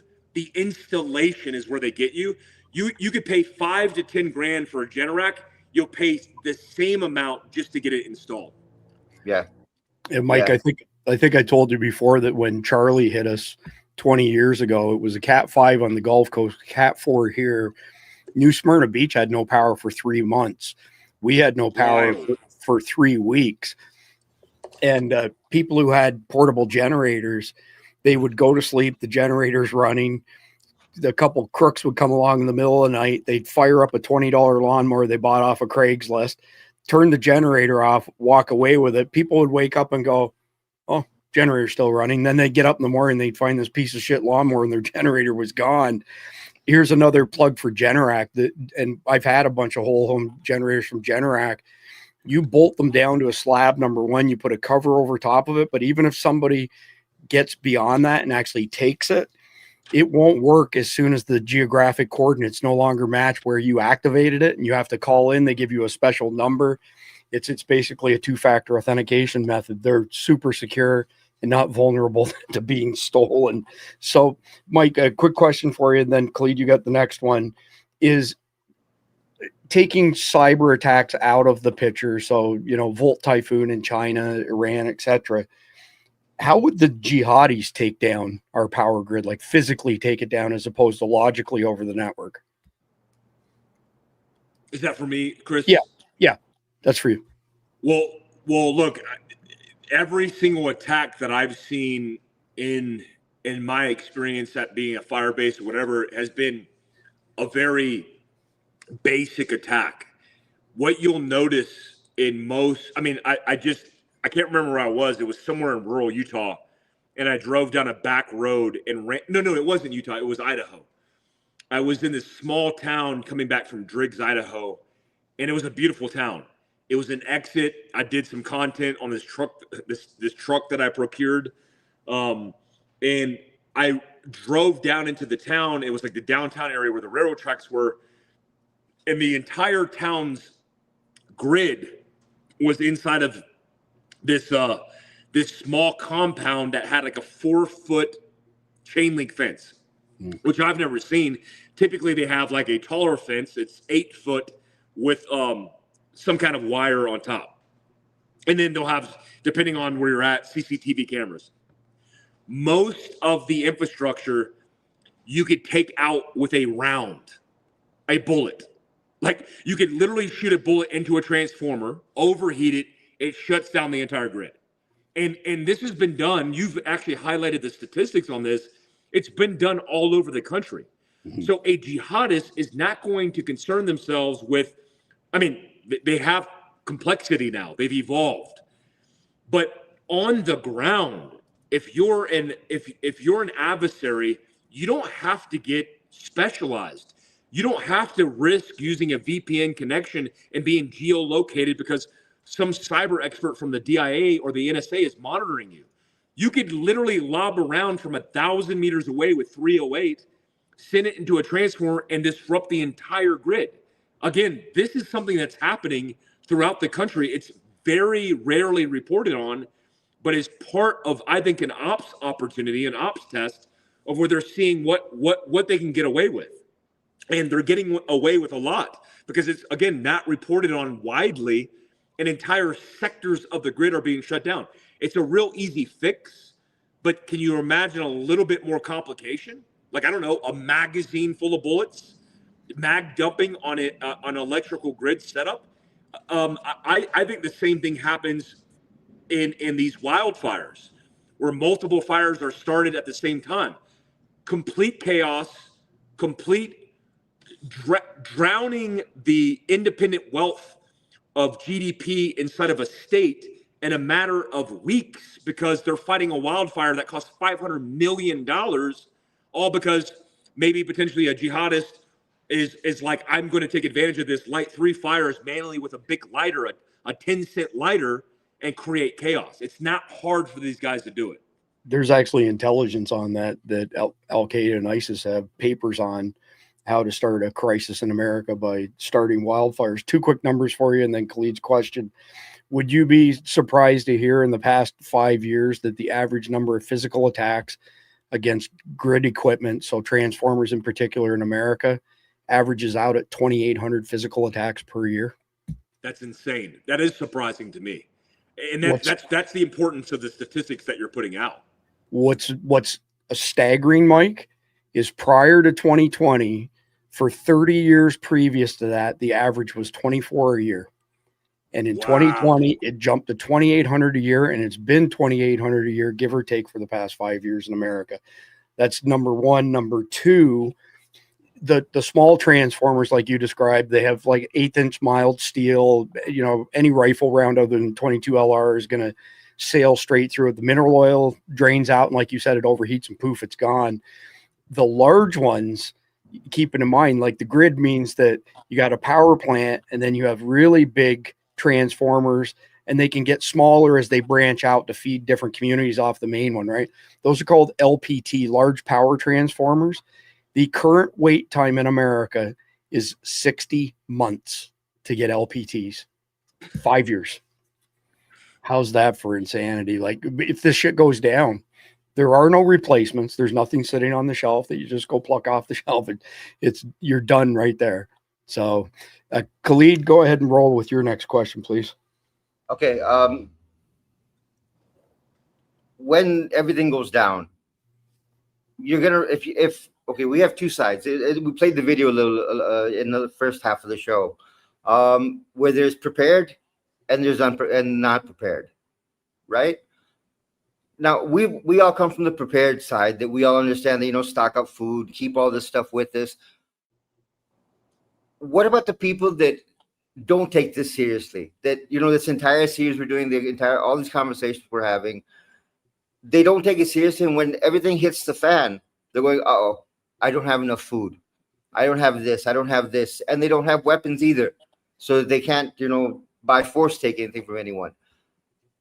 What is your advice to them? Because there are a bunch of those, Mike. You know as much as I do. That there's, if we were to look at it, maybe 35, 40% of people are preppers, and the rest are going, it's never going to happen. What do we tell them? Yeah, it's an interesting subject matter, because it's the dilemma of the entire stigma associated with being a prepper in the first place. Yep. Most people think being a prepper means you're paranoid, and there's something to that, because when you think about the things you don't understand and the gaps you need to fill when something happens that's really bad, you could be paranoid because you don't have the solutions. But the interesting thing about preparedness is the more prepared you get, the more confidence you build, right? Because you have solutions. And it's like systematically, it's an issue in the country overall. It's an issue in most first world countries where, why would I ever do that? Because it's never happened. That ego, that arrogance that derives from complacency is what gets people killed. There was a survival psychologist named John Lynch, and he did case studies on why people live and why people die. What he said is 10% of the top of people who live do so by adapting to the circumstance in the case study. It could be a sinking ship, it could be a natural disaster, but they have the ability to adapt. But what they prepare for in advance plays a critical role. The bottom 10% is people who have arrogance and ego. They think it will never happen to them. And typically, they're the people who die. Children actually fall in that category as well, because they don't have the cognition or cognitive ability to make decisions under duress or under stress. And that's typically how it works. They need a parent advising them or walking them through the circumstance. 80% fall in between. And what he determined is, in that 80% bracket, about half just get lucky, right? When I tell people in preparedness, if you want to be a top 10%er, if you want to be a tier 1 prepper, well, you need to understand the gaps, and then you need to fill them. So what I would say to anybody who's listening to this who thinks it's not their problem, How many people think it's not their problem in accidents? I can tell you right now, because I just drove from one. I dropped off my Jeep at my local Jeep shop, and there was an accident on I-15 where a person pulled over because they saw an accident where two of the rear tires of a dump truck came off and it ran into a car, caused this massive accident, and they stopped to looky-loo.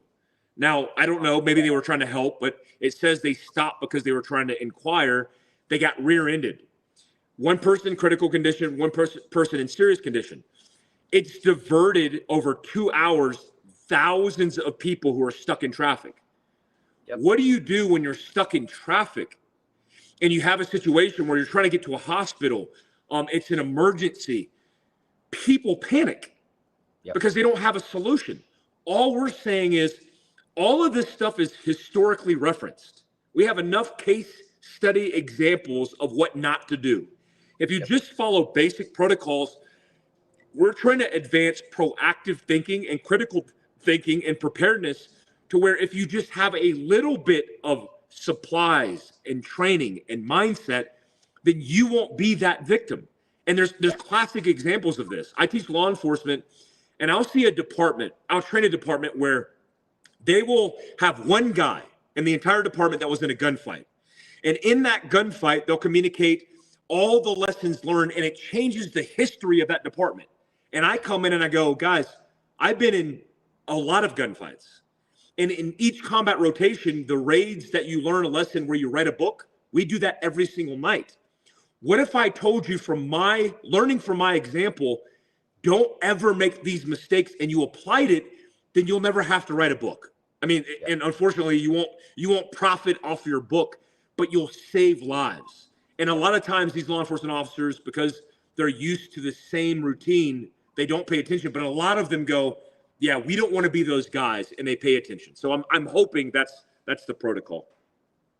Look, Mike, you, me, Chris, we all come from means. We have, we have the ability to load up and stock up and buy generators and all of that.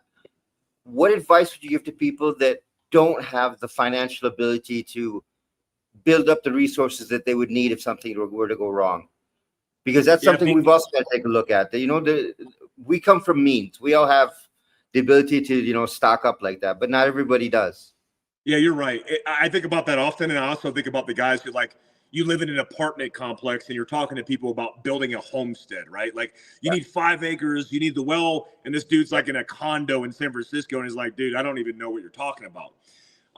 One, I would say the philosophy is reliance. It's self-reliance.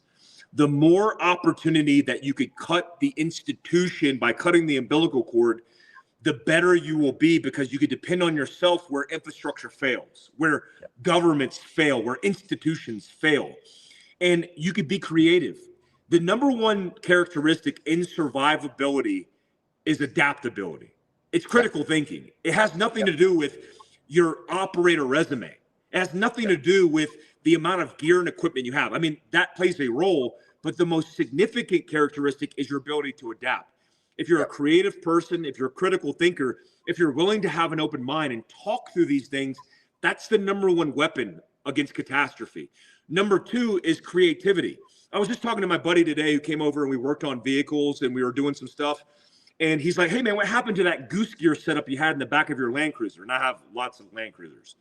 And I said, you know what, man, what I found is I love goose gear, by the way, but it's too heavy.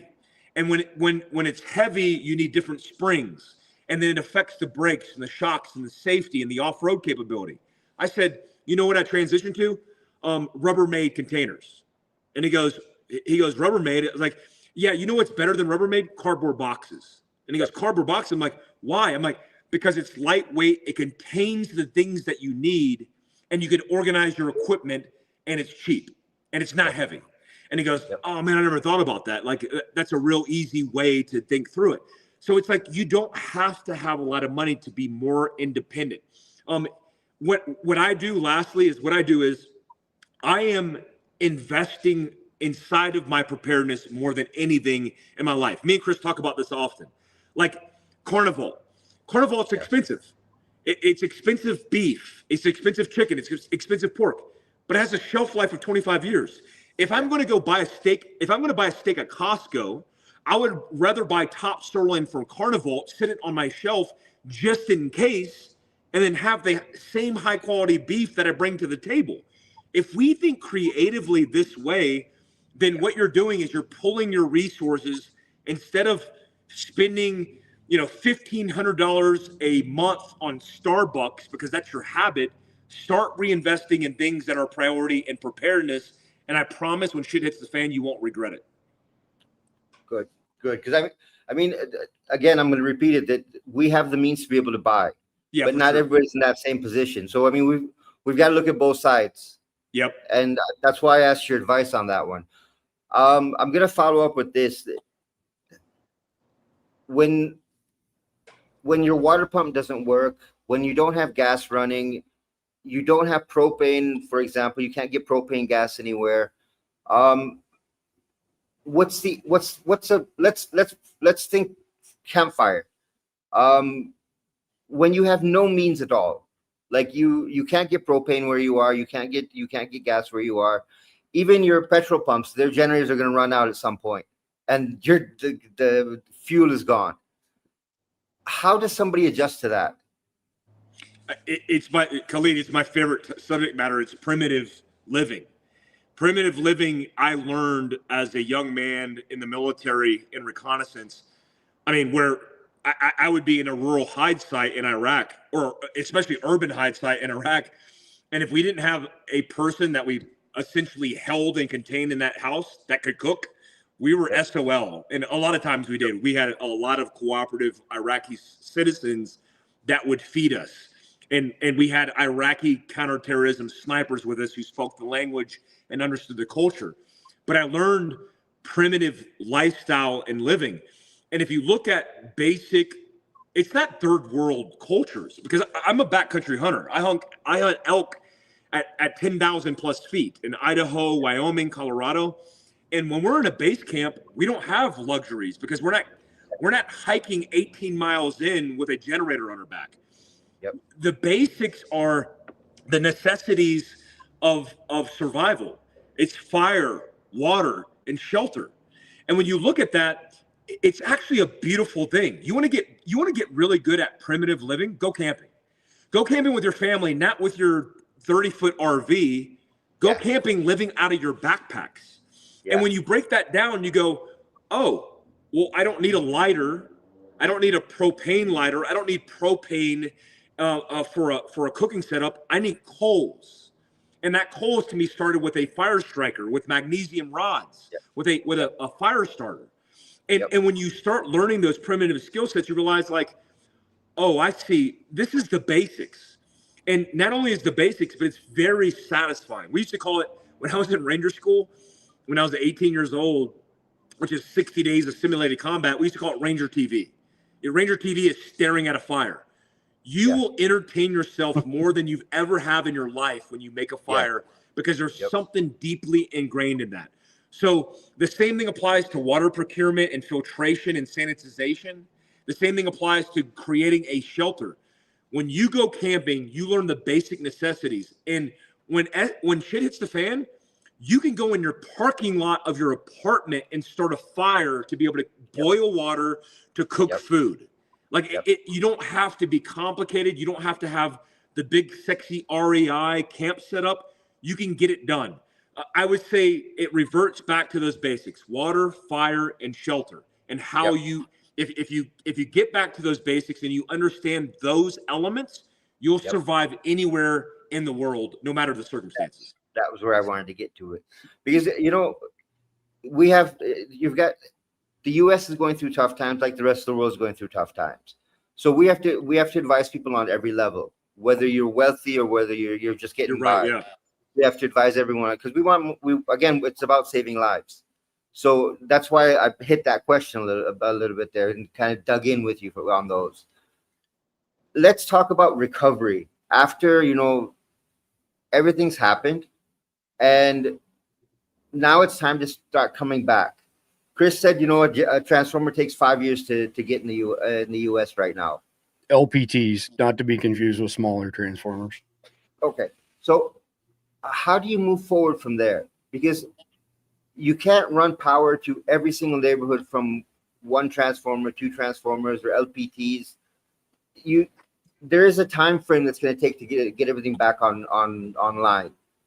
How can a community work together to make that process quicker or more efficient? Yeah, that's a great question. And the first thing that comes to mind is tribe. And, you know, there are places that I've been in the Middle East and in Africa, in circumstances. I've talked about this on this show.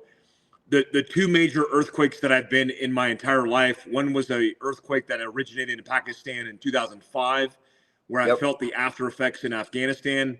And then the other one was in Islamabad, like where you're around, where it happened in, I think, 2015, 16, major earthquake, killed a lot of people, originated in the mountains of Pakistan. When I think about those circumstances, I saw it firsthand, people coming together, pulling their resources. And I take the greatest examples that you could have for how to do it the right way are from third world countries, because they're not using resources, they're using creative sources that they've grown up with culturally their entire lives. So you might have a guy who runs the water truck and he provides water to the entire village or to the entire town. That guy is critical in the tribe concept of pulling your resources. When crap hits the fan, it's insane. We don't know our neighbors, and we don't want to know our neighbors. You see your neighbor that's next door, you don't want to even make contact. You run in your house trying to hide from him when he pulls in his driveway because you don't want the communication, because you rather virtually communicate through your cell phone than actually interact with somebody. The first way that you would adapt to that is you better start building relationships. And if you build your tribe, it's what I did with American Contingency. Build like an A team. An A team in special operations has, you know, I was a weapons specialist, so it was like 18 Bravo. You have the engineers, you know, that specialize in building houses and blowing them up. You have 18 Deltas, the medics, 18 Echoes, the combo specialist. Think that way, what you would have to bring together in the worst case scenario, and then build your local community. We used to do this in America. You remember growing up in America, we had community watches. I remember. When you had community watches, you had meetings, and of course you had Karens in the group, but at least you know who was who in the zoo. Now we don't know that. So if you don't have that, build that community, determine whose task organization has the specific duty and responsibility, and start navigating who's going to do what in that worst case. Because like you said, when you're picking up the pieces, people are going to have specific specialties. You want me to do anything with fabrication? Not the guy. I have a mechanical background. I work on vehicles my entire life, but I can't do metal fab. So find the guys who do metal fab. Find the electricians who have been doing it their entire lives. Those are the most critical jobs that you're going to need when rebuilding from scratch. And I was thinking about this on my drive down to Provo in Orem, where Charlie Kirk was killed. I was thinking about it. I was like, you know what? I don't have a lot of technical hard skills, vocational hard skills, like welding. I don't know how to weld. I mean, I could TIG weld a little bit. I could breach with a Brocos torch, but I don't know how to weld. I need to know that so I could teach my children, because these skill sets are what's building America and the best skill sets to have in the worst case scenario. Agreed. I remember the earthquake. I was living in Karachi at the time. We literally, with the Pakistan Air Force, set up drop points that if people had clothing in their homes, or blankets in their homes, or pillows in their homes that they were not using anymore, they could donate to the people that had lost everything. And there were C-130s coming out of Karachi every day, morning and night, that were coming to the earthquake areas to deliver clothing and food. I mean, people were buying pallets of water and dropping them off and saying, take this to Adaptability, or take this to Islamabad, or take this to this place. Just the outpouring of community and care that happened. It was just an amazing thing to watch, because these are those same people that, you know, could not sit down at a table with each other. And when disaster hit, they all came together and they worked. And I think that's great advice that you gave. That, back when we were growing up, everybody knew everybody. Yep. Next door neighbor, back to who was you on the couldn't back. get away with anything. You couldn't get No away with way. anything. Somebody would always tell your parents, "Oh, Khalid was doing this. You should know." Now that's gone, and it's one of those things that I miss about the U.S. Same. Is that camaraderie, that happiness, that self-satisfaction. When we're coming back into normal life, do you think that's someplace where we need to start our first footing at? That forget the mobile phones, forget the TVs, forget the internet. Let's all be like a normal community again. Let's all work together as a tribe again and get everybody back on their feet. Because some homes are going to get destroyed. Some people are going to have nothing left by the time this whole thing is over, and you're going to have to count on your neighbors to help you out. So where do you start that planning at? Before it happens, while it's happening, or after it's done and you're trying to lift back up again? Yeah, for sure. Like it just happened a lot in America because the wildfires from the Palisades to the Hurricane Helene, who devastated North Carolina and even Florida.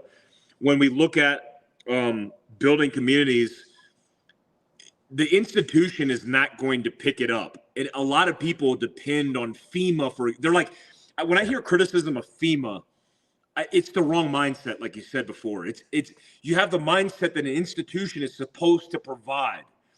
Institutions, even if they have the doctrine and the process to provide, are not going to provide like you are with your neighbor in that worst case scenario.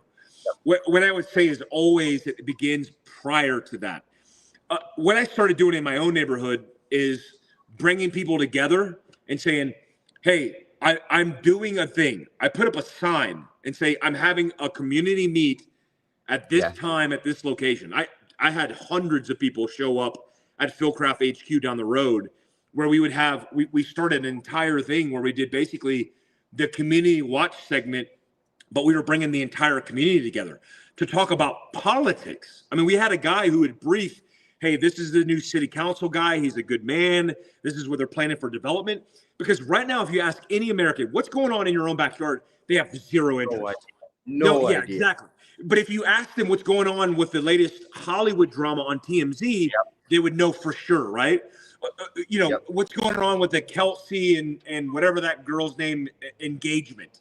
They would know all the details.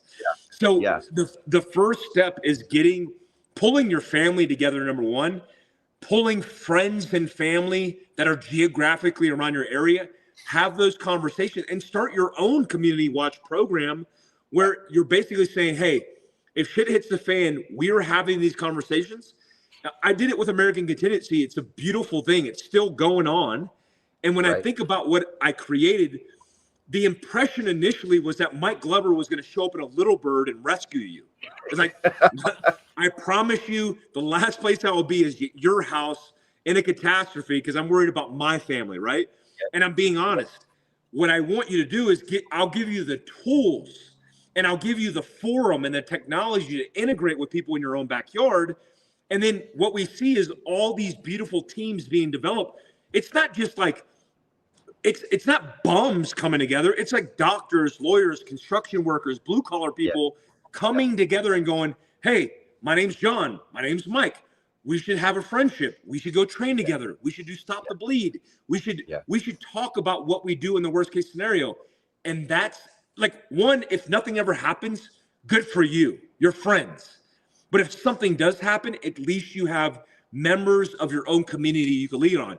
And naturally, like you said, in Islamabad, which is it's a beautiful community when shit hits the fan because everybody instantaneously takes care of each other. You know what happens in America when shit hits the fan? Sure, you'll have pockets, but you'll also have pockets of evil people who try to exploit that opportunity. Which is we had that happen in Karachi as well.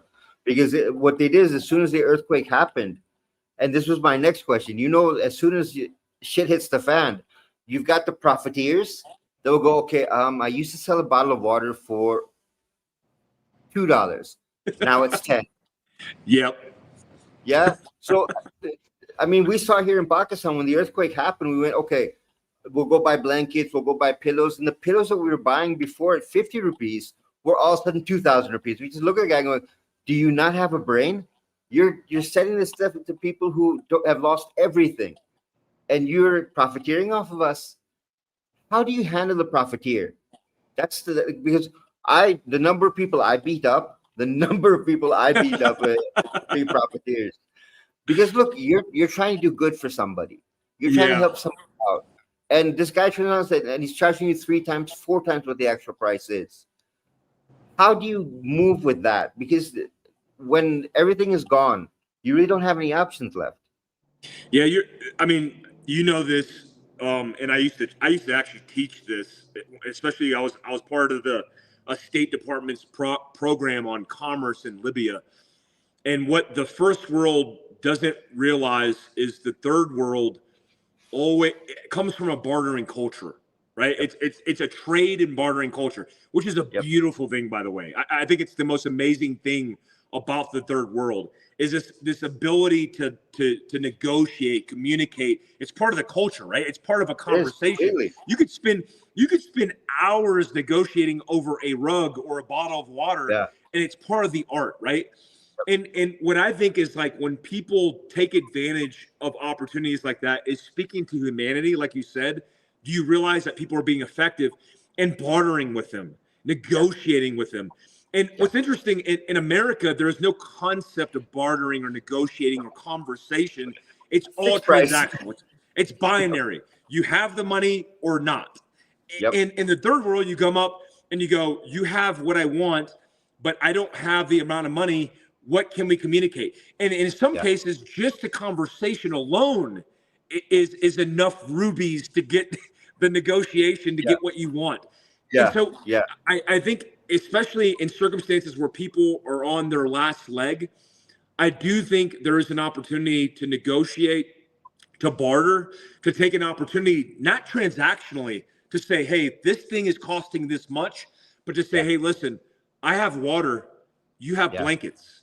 I'll trade you for your blankets for water, and then we'll both be satisfied. And I've seen it. It actually happened a lot in North Carolina where people were bartering because, you know, some guy would have a surplus of water and he needed electricity and somebody had a spare generator. I heard these stories from people from the Rubicon that were involved in the search and rescue. So I think that's the best way to address it is the bartering and negotiation, because at the core, when people are down and out, the dollar doesn't matter a lick. Nope. It's about your necessities and what you need at the time. Yep. No, excellent answer. Because I mean, here in Pakistan, that earthquake in 2000, what was it? 15, 16? One happened in 2005. The other one happened in 2015, I think it was. Yeah, I was in Islamabad. That was when Margiela Towers came down. The 11-story building just collapsed. Yes. And I remember that earthquake. I was in Karachi at the time. I literally flew to Islamabad to help with relief efforts. Yes. And I mean, the community that you see when a disaster hits, it's very different in the third world. It's like how the old America used to be, where, you know, one family was in trouble, the whole community came together and helped them out. And that's what we still have here. Like, for us, it's part of you know, to write a passage to learn how to negotiate. That you walk into a store, you do not pay fixed price, you do not pay what they said. No, you're quoting too high of a price. I'm only going to pay this much. And you start the negotiation going. It's like a rite of passage for us. It's something you guys don't have in the U.S. anymore. Because I remember when I moved from the U.S. to Pakistan, and I walked into the store and I said, listen, how much is that tea kettle? Oh, it's 500 rupees. I mean, okay, here's 500 rupees. My uncle grabbed my arm and said, are you crazy? You don't pay the first price. Yeah, it's funny. I grew in Florida and North Carolina. I grew up in like flea markets, right? My family used to have a business at the flea market, and people at the flea markets would negotiate because it was like a bartering. It's what do they call it? A bazaar, right? It's a marketing bazaar where everybody would come together, and it's more about the the experience and the culture and community than it is about a transaction. And that doesn't exist in America anymore. No. It's like it's funny because I've been overseas many times with people that would walk in, Americans that would walk in, especially rugs, because in Pakistan, especially in Pakistan, they think these rugs are like Persian, Iranian, and sometimes they are, but like they would go in and go, all right, this is $1,000. They go, oh, here's $1,000. I'm like, what are you doing? Like, you don't, and then we'd walk out with a rug for like $100. And like, dude, what? And we would talk to the merchant for, my favorite thing was I would call him out and be like, 1,000? No. Where are you from? We would go all the way to the origin. Where were you born? How many brothers and sisters? Tell me about your family. And an hour later, they would be like, okay, you could take it for 100. Take it for 100. Yeah. But see, I missed that. That's the beauty. The best. I consider the Turkish souk, the Istanbul souk bazaar. Yeah. That is PhD learning. That is literally PhD learning. Because they're just waiting for you. They see a foreigner and they're watching. Okay, that's a foreigner. He's here to visit. Okay, he's going to pay full price. If he comes to me, you send him here. Oh, it's so amazing. I do really miss that. There's many advantages, I think, that like even the questions you asked about like the generators and the thing. Yeah. It's so common when I was in Islamabad, so common for the grid to shut down. And a lot of the officers that I worked with from the State Department were in the local community. They didn't live in the embassy. They live on the local economy. And they were used to understanding how things operate when the grid would go down. There's such a massive advantage to that experience and understanding that like everything's not going to be perfect. And then there's an adaptability shift and change every time that you need to adapt. We don't understand adaptability. If it doesn't go the way we want, we panic and freak out. We panic, exactly. That was my next question, because I remember being in the US and everything being 24-hour power, and if there was a snowstorm, then we might lose power. If there was a heavy rainstorm, we might lose power, but otherwise we had electricity and everything running fine. You're going to have people in your community that are going to panic. How do you deal with that panic, the panicked person that comes out? Because you're going to panic over one or two things. Either your supplies have run out, or you don't know how to deal with the situation you're in. How does someone who is prepared, how do they deal with that person that goes into panic? Yeah, the way I look at it is like how I used to think as a squad leader in the infantry. If I had young guys who were very impressionable and didn't know what to do, the more direct, clear, and concise I could be with my communication, the better they felt about the things that they were doing. Like I've actually had it, like especially young men who want justification and reason in everything they do, including go assault that bunker. What do you mean go assault that bunker? Like, why am I doing that? Yeah. So what I've realized, especially in these type of situations, a lot of people, especially civilians, they default to the expertise of those around them. And a lot of people, because they're used to constant negotiation and appeasing the masses, they always have an out. They always say, well, it's up to you. And they coddle these people when these people technically want clear and concise guidance. So I never beat around the bush. And I've been in this situation many times, for example, in vehicle accidents or catastrophes, where I've been the first responder on scene just by default, and people get out of their car and they're panicked. A guy gets hit by gets hit on his motorcycle. They don't know what to do. And I'm like, I need you to look at me. I need you to breathe. I need you to do exactly what I tell you to do. I want you to pull your car off the side of the road. I want you to put your hazards on, put it in park. I want you to stand 20 feet in front of the vehicle, away from your vehicle, just in case it's rear end. And I want you to direct traffic for me off the side of the road. I don't want you to be in the road. So it's the same way I treat infantry privates. Clear, concise guidance on exactly what they need to do, and then justification for why they're doing it. I think a lot of times in instances of panic, people want a voice of not just reason, but of confidence that the person they're communicating with knows exactly what to do. If you're a prepared person, you likely have confidence. People around you are not the same. They need your voice of reason, of confidence, and clear and concise instructions on exactly what to do. Treat them like an infantry private. I want you to pull your vehicle off the road and walk 20 feet in front after you put it in park and put the hazards on. And I don't want you to have your cell phone out, and I want you to direct traffic off the side of the road. Then they'll look at you and go, okay. They'll feel instilled with purpose. They'll go do exactly what you said. And it just saves a lot of back and forth with people who honestly, it's not their fault. They just never have been in that circumstance. Yeah, that's my concern. I mean, when I first came to Pakistan, I had no idea what this country was like. And like the first month, we were losing power every 2-3 hours. And I would go, oh my God, how do you survive in this?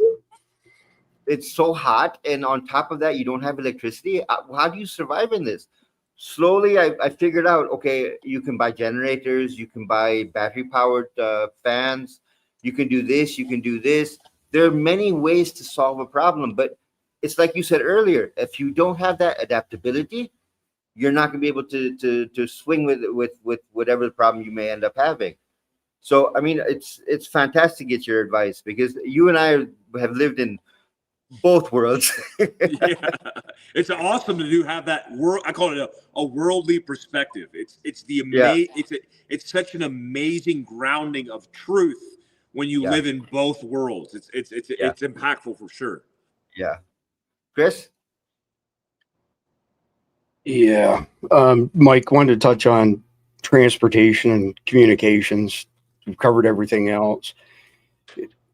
What happens when there's no fuel? The supply chain's broken down. So there's no trucks, there's no trains, there's no airports, combined with terrorist attacks on things like bridges and tunnels. And even aid can't get out to you. They might not have any fuel. The military, if they, under Joe Biden, how much did we burn up of our national reserve? Almost every last drop of it, right? So as far as I can tell, once transportation fails, it's game, set, match, unless you think otherwise. No, it's a dire circumstance. In the realm of just tying in communication a little bit, you for example, I have all the Starlinks. I have the Roam, the Home, and the Mobile Mini. And the reason I have all three is because of redundancy. If all crap hits the fan, I have a Starbat, which is a lithium battery, portable lithium battery that can provide power to my Starlink or any 110 generated power device, a 12-volt device, for a period of time, and I could be connected. So at least at a minimum for 24 hours, I know I have connectivity. I have a solar panel that could trickle charge under the sun and retain power. So it's like you could have redundant measures, but if you don't have the redundant measures in the right path, in the right protocol, it's all for nothing. You don't need the internet to scroll Instagram. You need the internet to find out what emergency services you're accessing or to get a message out to first responders. So I think a lot of instances that we talk about can be dry rehearsed in natural disasters, or just, that's why I like outdoor recreation. I am a backcountry everything, because in the backcountry, you're solo and you have to depend on what you have. If it's a vehicle, if it's a backpack, that's an extension of your capability. And so like you better learn how to live off grid. And if you don't have a cachet to independently survive for a long period of time, again, it doesn't have to be a year, but at least weeks or months, then you're SOL. You better be good at raids and ambushes, because that's the only alternative. If you don't have it, you're going to have to take it. And if you don't have the capability to do that, you'll just be another victim. Tie this back to a real world situation as far as urban's concerned. there was an announcement last week that the NYPD had credible evidence that there were potential terrorist attacks coming against all the bridges and tunnels in and out of New York City. What happens if that goes down? What happens if they take out that type of infrastructure? That's an Al-Qaeda type of play, right? It's a big deal. And it's precisely something they would like to do. What advice do you have for those people who live in an urban center that get cut off? There's no transportation in or out. Gridlock is a scary thing because it happens all the time, especially in natural catastrophes. It happened all on the East Coast from Atlanta, Georgia, all the way up to Buffalo, New York in winter storms. The hardest thing to do is bug out independently and self-reliantly on foot. Most people never plan for it. Imagine what you go to work with, especially in New York City. Imagine you're a woman and you walk in heels. Imagine you're a guy and you're walking in loafers. Do you carry a pair of tennis shoes or hiking shoes in a backpack? Do you have a go bag to sustain yourself in bugging out? There were people on 9/11 who walked miles out of harm's way in full piece suits and loafers because they didn't have any choice. Mm-hmm. And what I'm saying is, like, if you just plan and prepare to have, you don't have to carry it on your person. If you carry a 72-hour day bag, we used to call it a 72-hour day bag. A day bag is a backpack. And it has enough to survive for 72 hours, including a pair of shoes, a pair of hiking socks. Well, guess what? If you're gridlocked and all the bridges are shutting down, you potentially have the means to bug out where everybody else would lie face down in the fetal and just die. Because that's the default. In Buffalo, New York, a 20-something-year-old woman called her family and FaceTimed them and said she was stuck in her vehicle and she didn't know what to do. She was blocks from home. She died in her vehicle from carbon monoxide poisoning because the snow went up to her exhaust. It sucked up into her vehicle, and she decided to die in place rather than to do something about it. She had no plan. She was in front of a neighbor's house, and she didn't think to get out of the vehicle and walk into a home. Instead, she decided to stay in her vehicle. That's most of America. So if you're an outlier, you're planning for, like, I don't know, like, hey, I go on, lunch runs on my work days. I carry a pair of shoes. I carry a glycogen gel, a glycogen block to get fuel during my run. Well, now you just double down on that, and you have a day bag that allows you to survive and bug out that you keep in your cubicle, for goodness sake. It's not hard stuff, but gridlock is one of the scariest things because it requires you being in good physical condition and moving out on foot with whatever you have on your back. Yeah, I think her name was Bree something. We actually did an entire episode on her a Tragic. day or two after that happened. Tragic. Yeah, like you said, you described it. So transportation aside, we'll wrap up on communications. And we've discussed this before. 3 is 2, 2 is 1, 1 is none. But how vulnerable are things like cell phone towers, data centers, and even our satellites as far as terrorists and more sophisticated enemies, let's say like China or Russia, are concerned?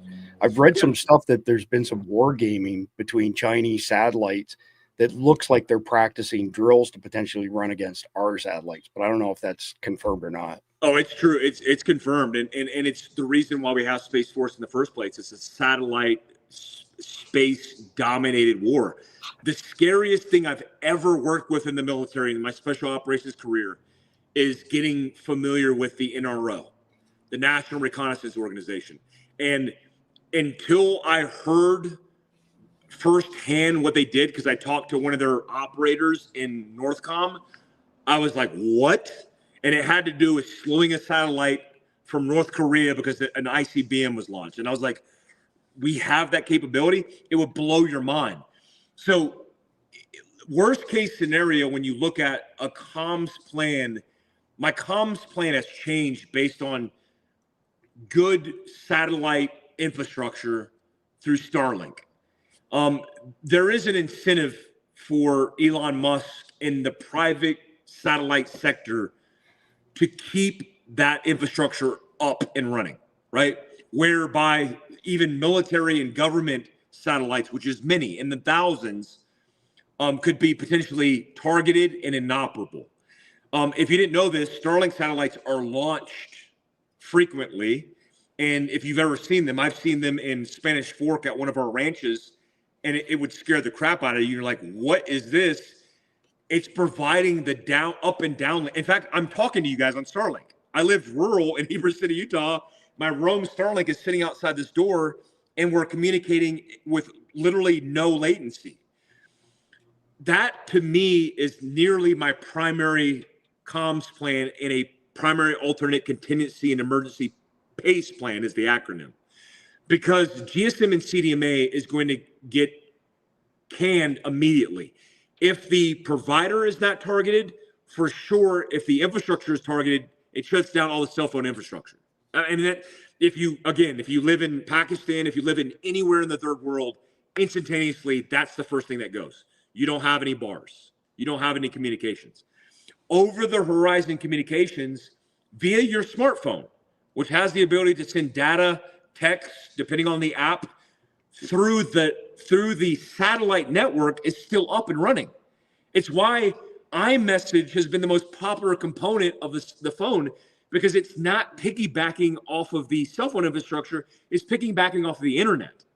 And when you have that kind of tie-in, it's reducing the amount of amplification on 3 and 4G and 5G now. That literally, have you ever noticed that, like, when you're on 5G, you're like, I can't even make a phone call. I mean, I can't do a FaceTime because everything is so dependent on the internet. The internet also is very fragile.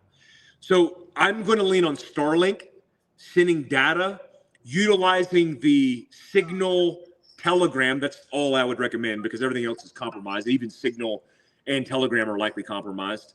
But Signal and Telegram, I would utilize to still be able to communicate to the people I'm trying to communicate through over the horizon via Starlink.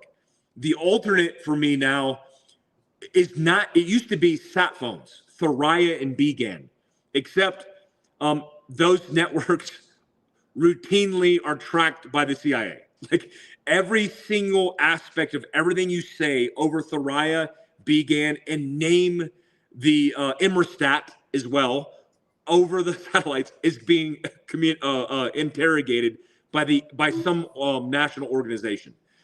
I would not use that for any communications, even though I used it for emergency comms. Thuraya, for example, I used in Africa all over the place, because me saying, hey, this is me, I'm in harm's way, is not classified. I'm not worried about that. Then I would use local communication networks, again, through data, using a Baofeng. A Baofeng or a Yaesu, which does GRMS, as well as ham radio, can also send data over the horizon.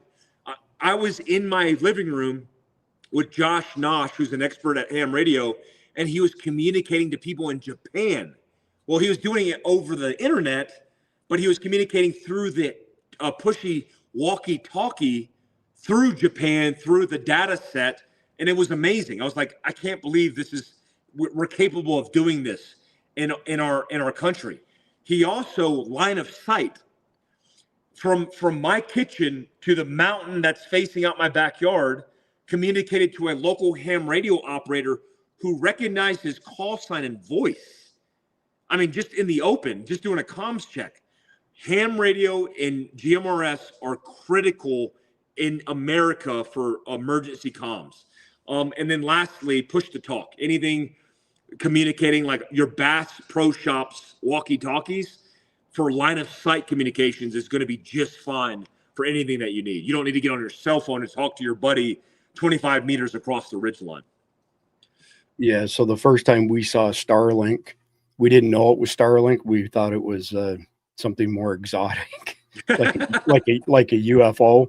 I have a really long video that I won't bore you with, but this is what it looked like from the ground. If you look in the very middle, you're going to see a trail of them right here.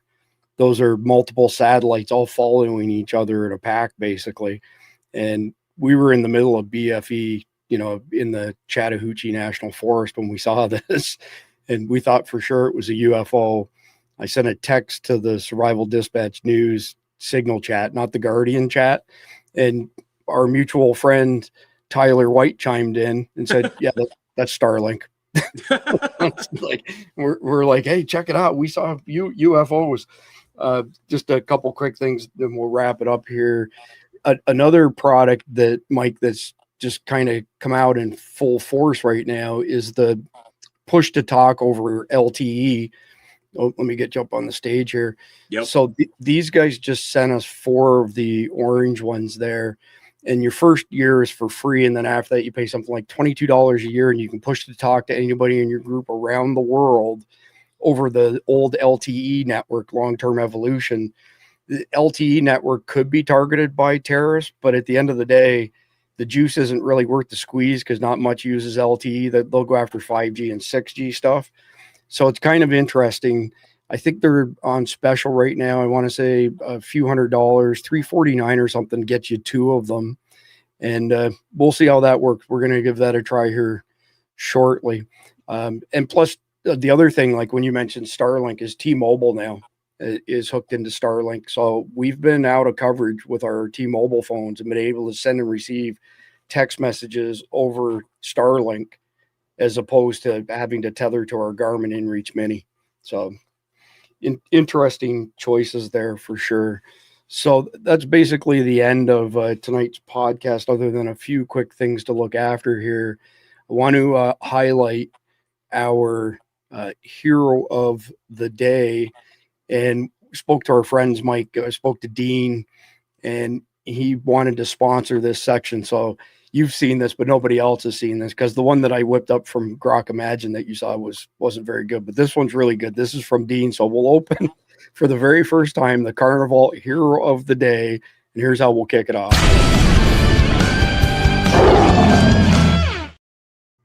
It's kind of cool. I think you did a pretty good job of it, to be honest with you. So today's hero of the day is Mike's friend Tulsi Gabbard. And there's a reason. I have disagreed with her vehemently over the years regarding 2A stuff, and I'm sure you have as well, Mike. But if you can't agree to disagree, you're not much of a friend, right? The reason we chose her as the hero of the day, and I'm going to let you describe it, how much danger has she put herself in by disclosing information that was, considered classified previously, that makes the previous administrations look pretty dang shady. She's the biggest political target in the government, in my opinion, even more so than the president, especially being in charge of as the director of national intelligence, who reports the 17 independent organizations' intelligence sum up to the president of the United States. And, Tulsi has been a friend of mine for years, and she's amazing. I actually met her sister at an airport before I even met Tulsi. And she's a bodyguard. Like, she does personal protection for people. Nice. And I love the fact that political lines for her don't matter as much as the moral capacity and position of the character of those political lines. And so she was willing to say, look, I don't agree with these people are saying. Morally and ethically, it's not appropriate. I'm going to go to the other side because that's the right thing to do, because they represent my values now. And we obviously know this has shifted over time. And the fact that she's able and willing to do that, where so many are just buying into the political powers that be, the old guard, and saying that's who they are, despite it changing profoundly over the last, since I was a kid, since Reagan was in office, speaks to her character. I love Tulsi. I think she is in danger. I would protect her personally. I would commit my career to protecting her if I had to, because I believe in what she's doing and what she's capable of. And as a woman of a nationality that's deemed color, so she's a minority who comes from a profound military experience, being a lieutenant colonel now in the reserve component, and she's serving as the DNI. There's no better person to be in that position than her. I appreciate the insight on that, Mike. And before we wrap up, I've got one more thing I wouldn't mind if you spoke to. Actually, I've got the reader submitted story of the day, but to bring our audience up to speed on what you're doing over at deaddropintel.org. Yeah, look, I'm not an Intel expert. Khalid has spent and invested his life in Intel work. Same with Sarah Adams and Jane Doe and Ryan and these people who are specialists in Intel. I have served an entire career where Intel drives operations. I was always told that as a young operator, meaning you could not do what you did to enact an operation unless you had the hardworking Intel experts to be able to provide that package for you.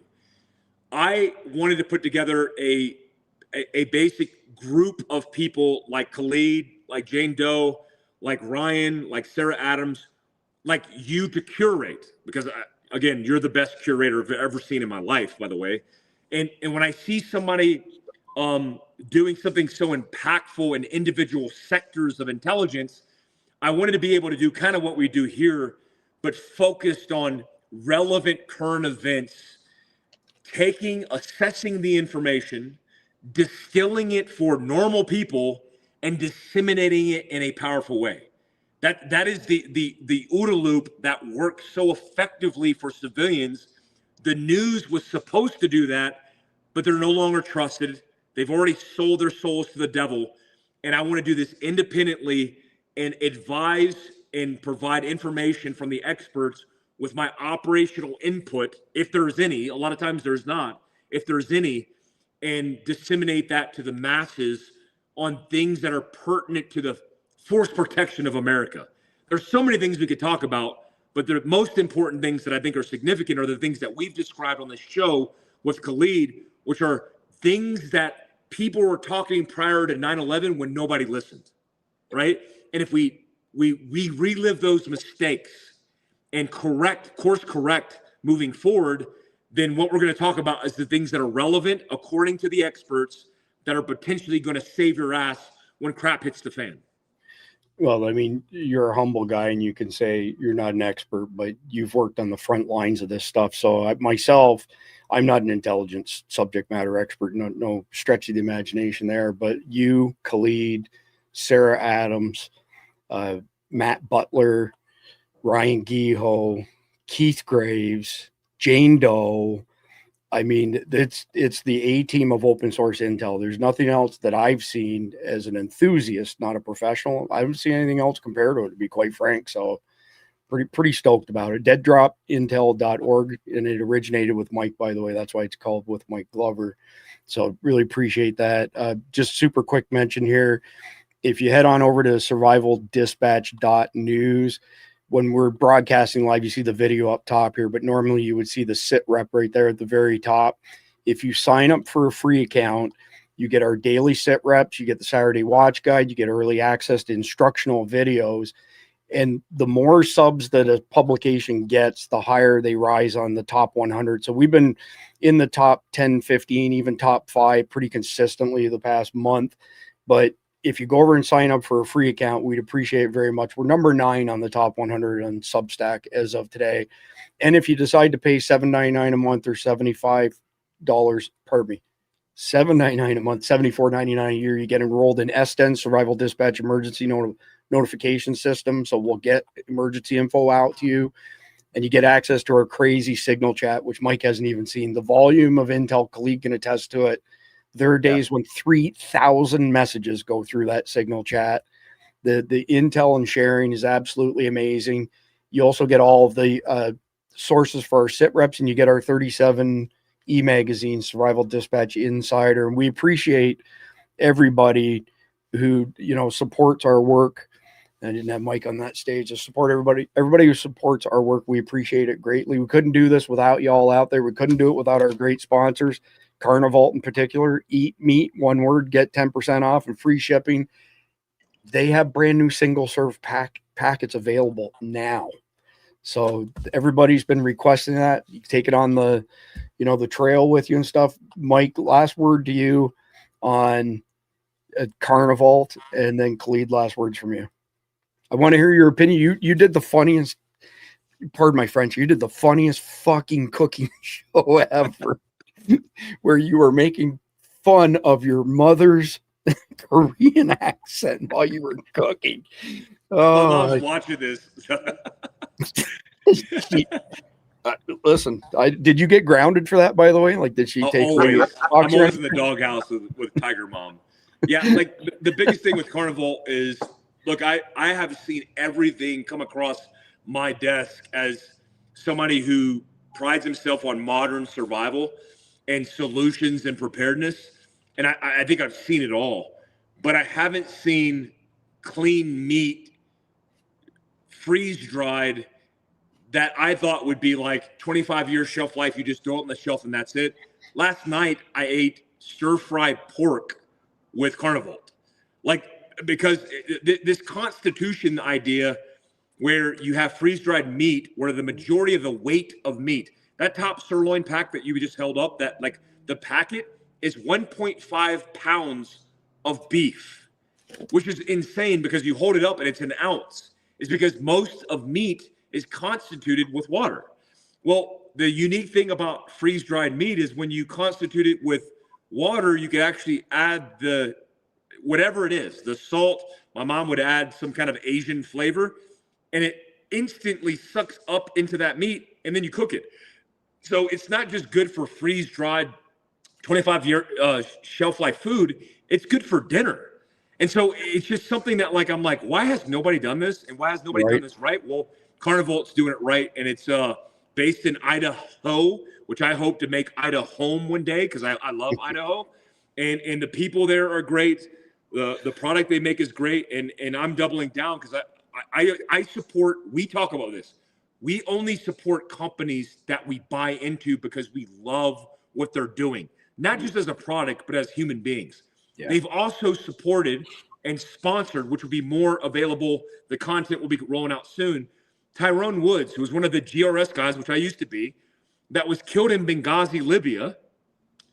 They're helping rebuild Tyrone Woods' truck that was going to be sent to a scrapyard that I bought for $1,200. They're sponsoring the build. Good Americans that are doing good things like that are super significant, and I'm going to support them no matter what. They just happen to have a really good product as well.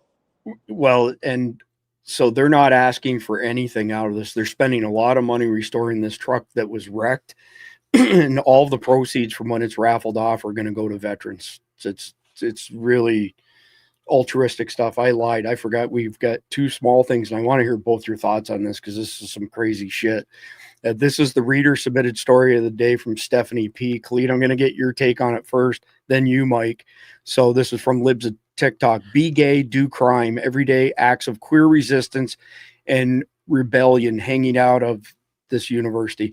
This is a symbol of LGBTQ terrorism. They're open about it. The LGBTQ militia openly calling for violence and recruit new members for their mission. This is becoming a really big problem. Like, not WTF. That's like, seriously, what the fuck? Khalid, you first, then Mike. I really don't understand how they get the ability to play at this level. I mean, I remember when we were, even when I was leaving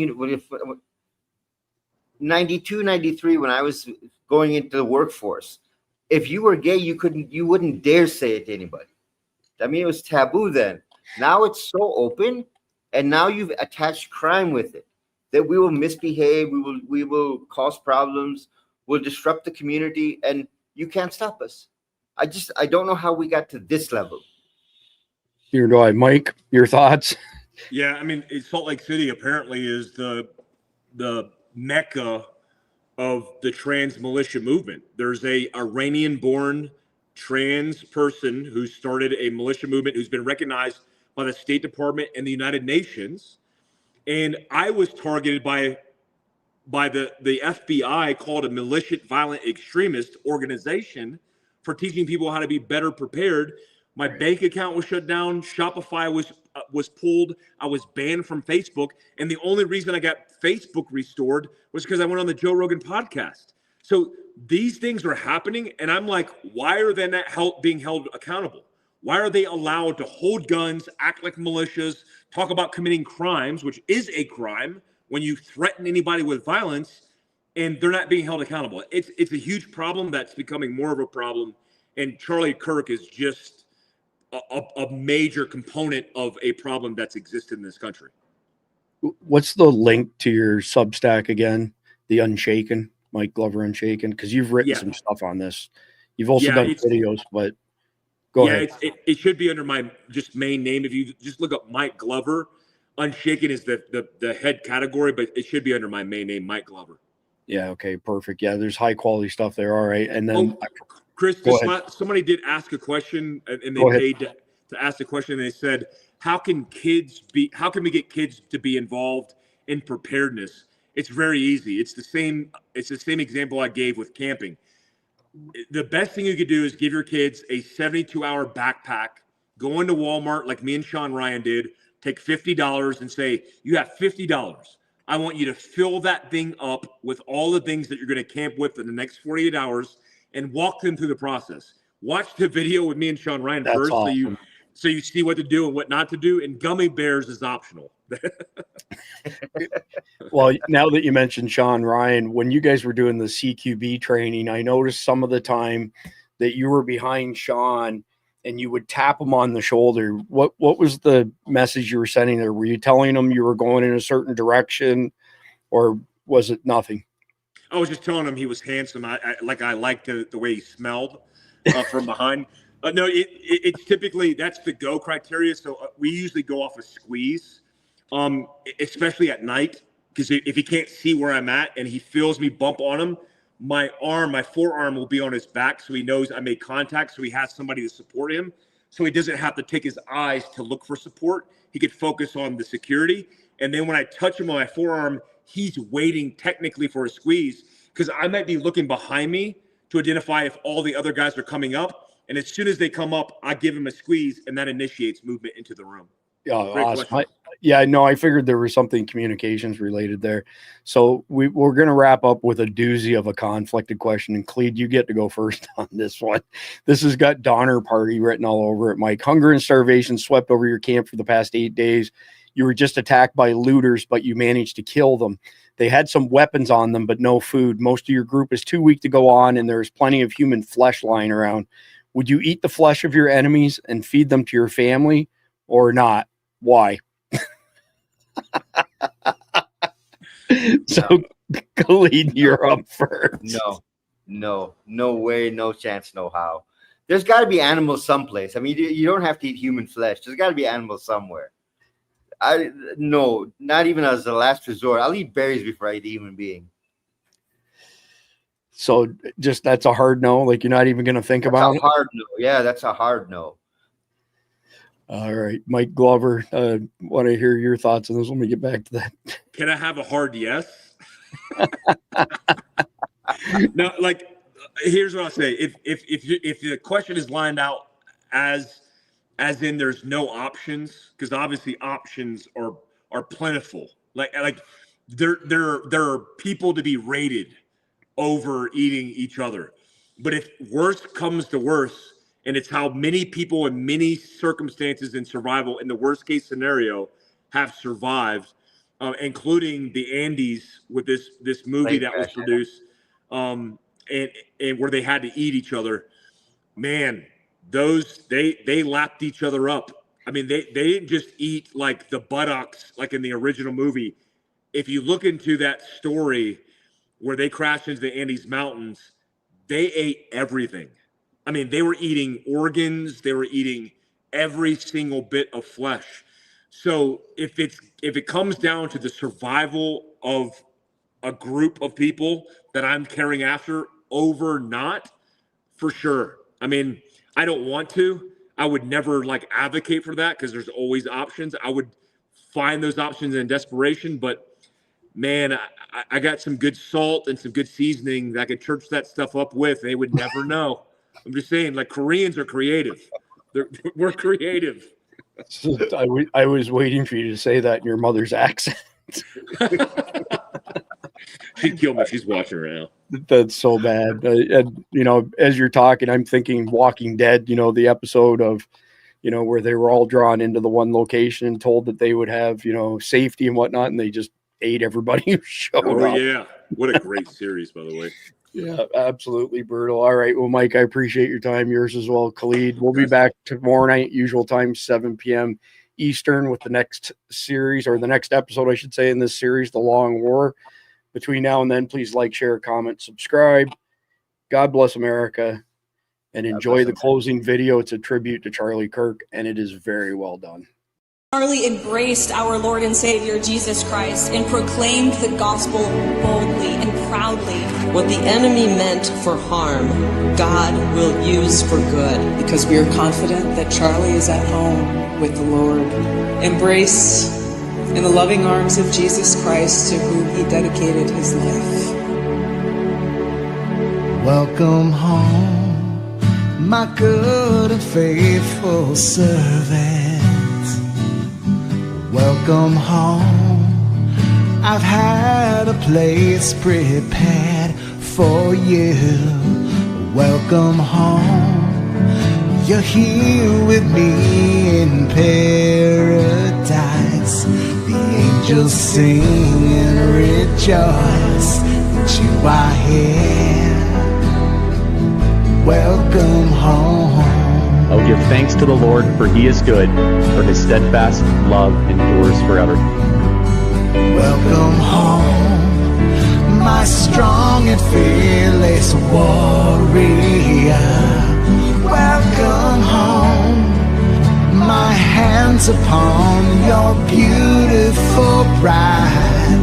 Welcome home, your babies are in my care. Welcome home. I want to be remembered for courage for my faith. Welcome home, your love is resonating. Your heart for me and America forever on display. Welcome home, the turning point now underway. Generations will know and understand. Welcome home. America is the greatest country ever to exist. Not even close. Welcome home, my good and faithful servant. Welcome home, I've had a place prepared for you. Welcome home, you're here with me in paradise. The angels sing and rejoice that you are here.